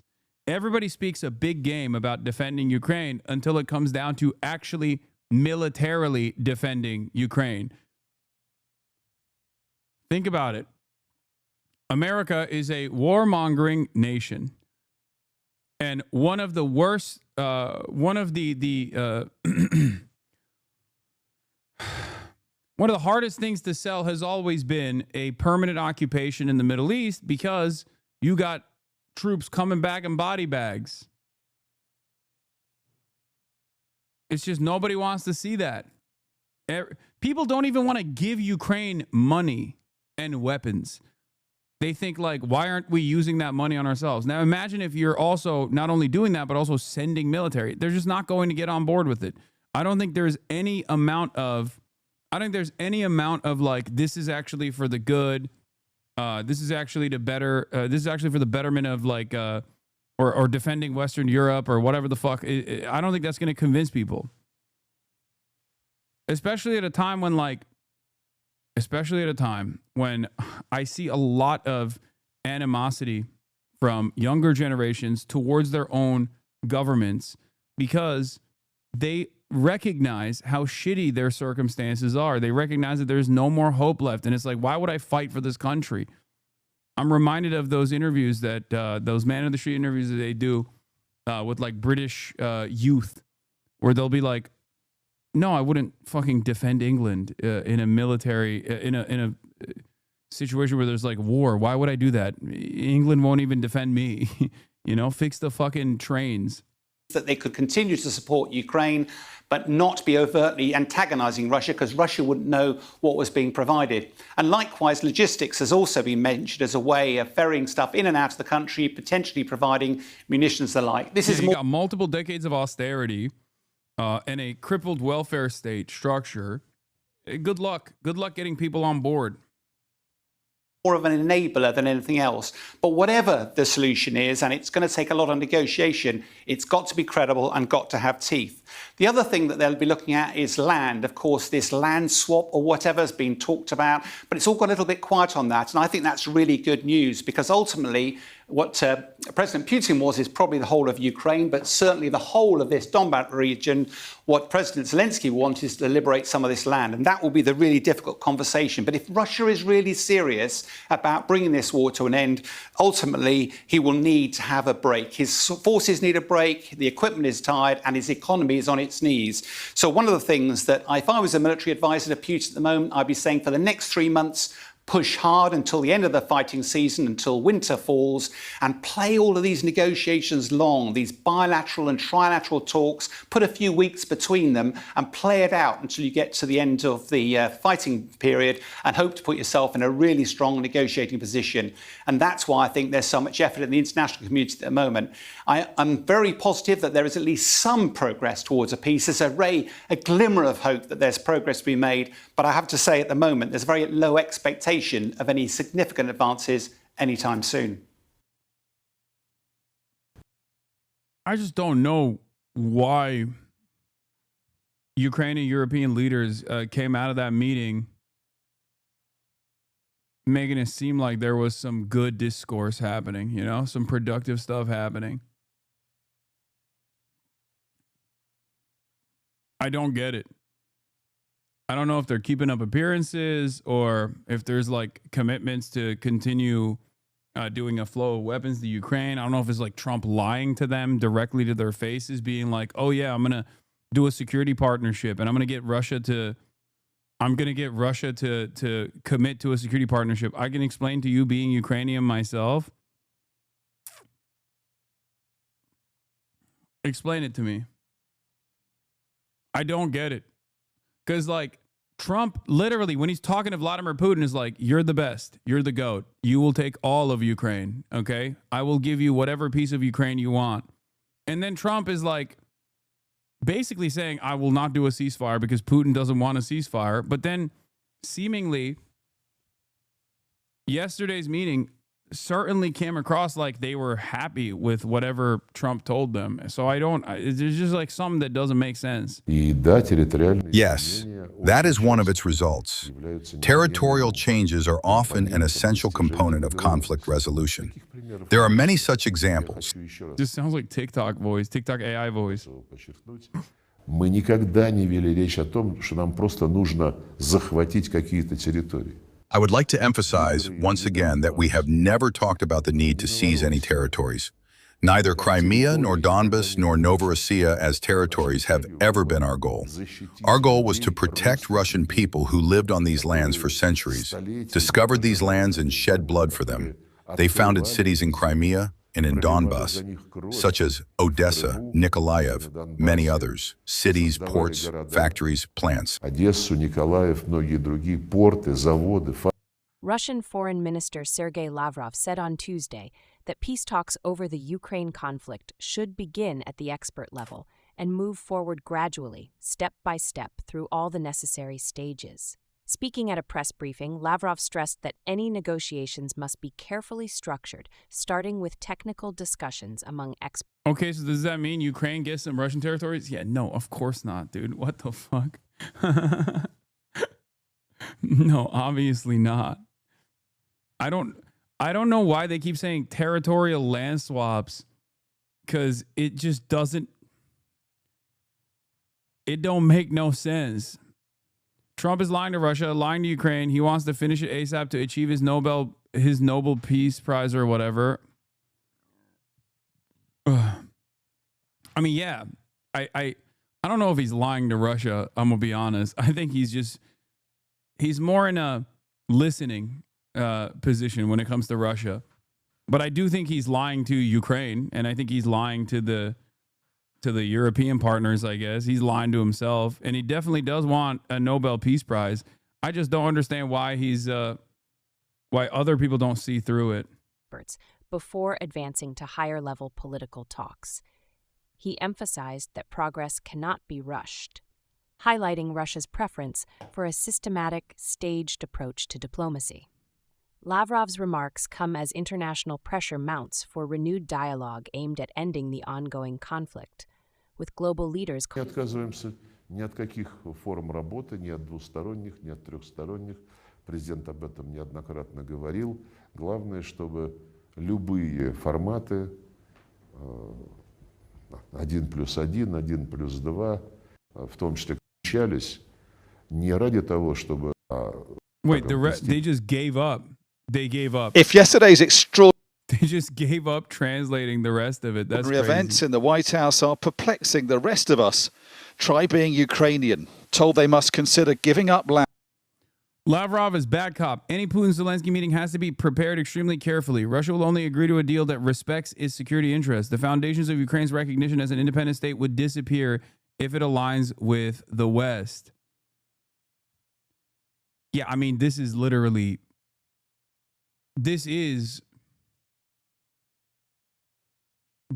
they've been saying. Maybe they'll say, like, Ukraine has to be in the Russian periphery, and in exchange for that, we take LPR, DPR, and then you keep the rest. We don't just go in further. I don't know. I don't fucking know anymore. And in exchange for vague security guarantees, like MP Lesia Vasylenko, they need so many questions answered.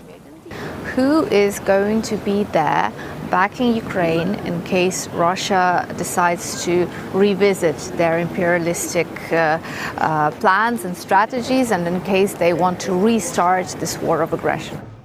For many here, there is an uneasy sense of déjà vu. In 1994, in the Budapest Memoranda, Ukraine agreed to give up not land. Major L. Major L for Ukraine with the whole nuke situation. But its nuclear arsenal in return for security assurances from Russia and other powers. Putin tore them up with his invasion of Crimea in 2014. And once again, biggest L of all time. With his full-scale attack 3.5 years ago. Mr. Yeltsin, Mr. Clinton, Mr. Kuchma, and John Major. Veteran diplomat Yuri Kostenko helped lead those negotiations in the 90s. Trusting Russia now, he says, is laughable. President Trump says that he believes President Putin when he says he wants to stop the killing. It's not true. It's not true. Russia never, it's my practice more than 30 years. Russia never stop the aggression plans to occupy all Ukraine. And I think that Mr. Trump, if he really believe Mr.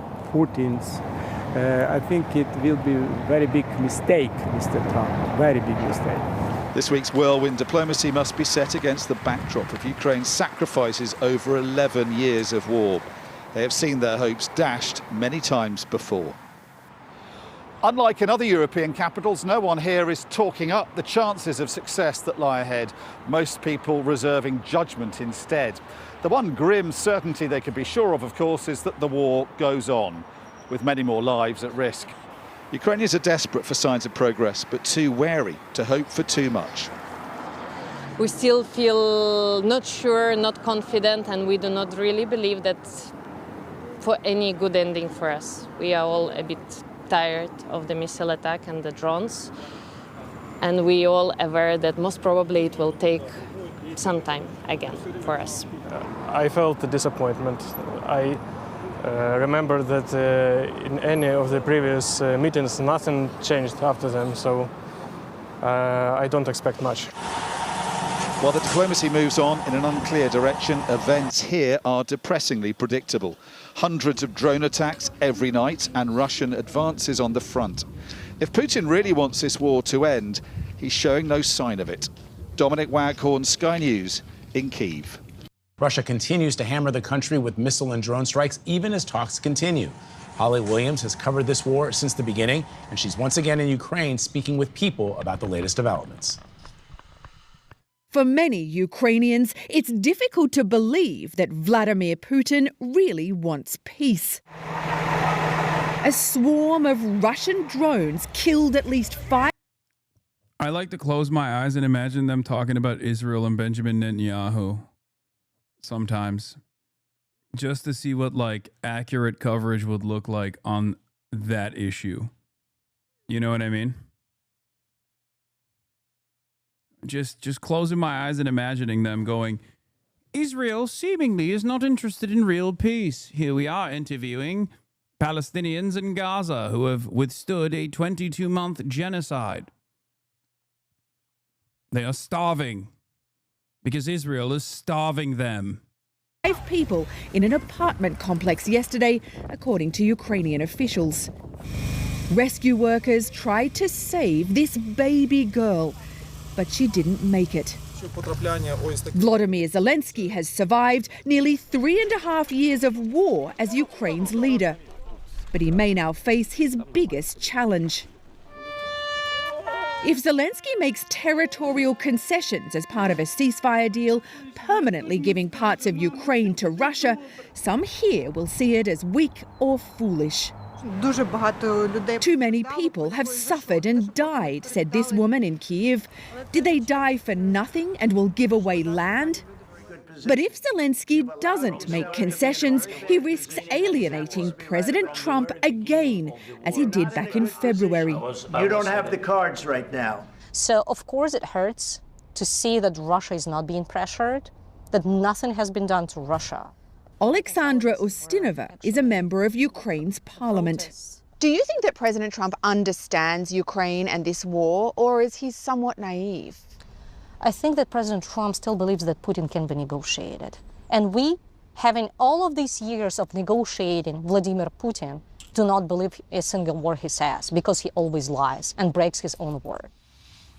Ukrainians know that international agreements have failed to protect their country in the past, and some fear it wouldn't be any different this time, even with security guarantees from the US. Vlad. All right, Holly, President Trump was pretty adamant that a meeting between Zelensky and Putin is imminent. Are we on the brink of peace here?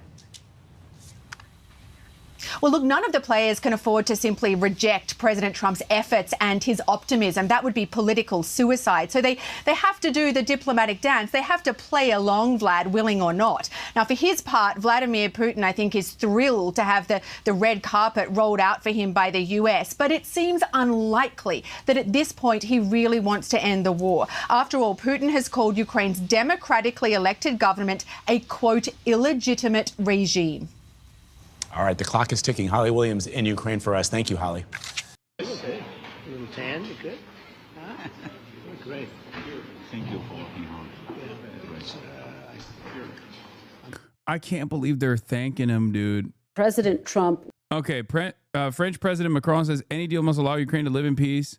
Yeah, no shit. Okay, but are there any hardline stances that he's going to take after fucking sucking Donald Trump off was earlier? Overheard on a microphone talking to you, and he said, quote, I think he wants to make a deal. We saw the hot mic yesterday. He was talking about how, like, Putin's going to do it for me. I think he wants to make a deal for me. You understand that? As crazy as it sounds. What went through your head when he said that to you? I think if, at the end of the day, if we have a deal which is compliant with this long-standing and robust peace, this is a great news. And your president, indeed, is very confident about the capacity he has to get this deal done, which is a good news for all of us, and can break this, I would say, this daily killings. Bro, he's literally just repeating what Trump is saying, which is so crazy.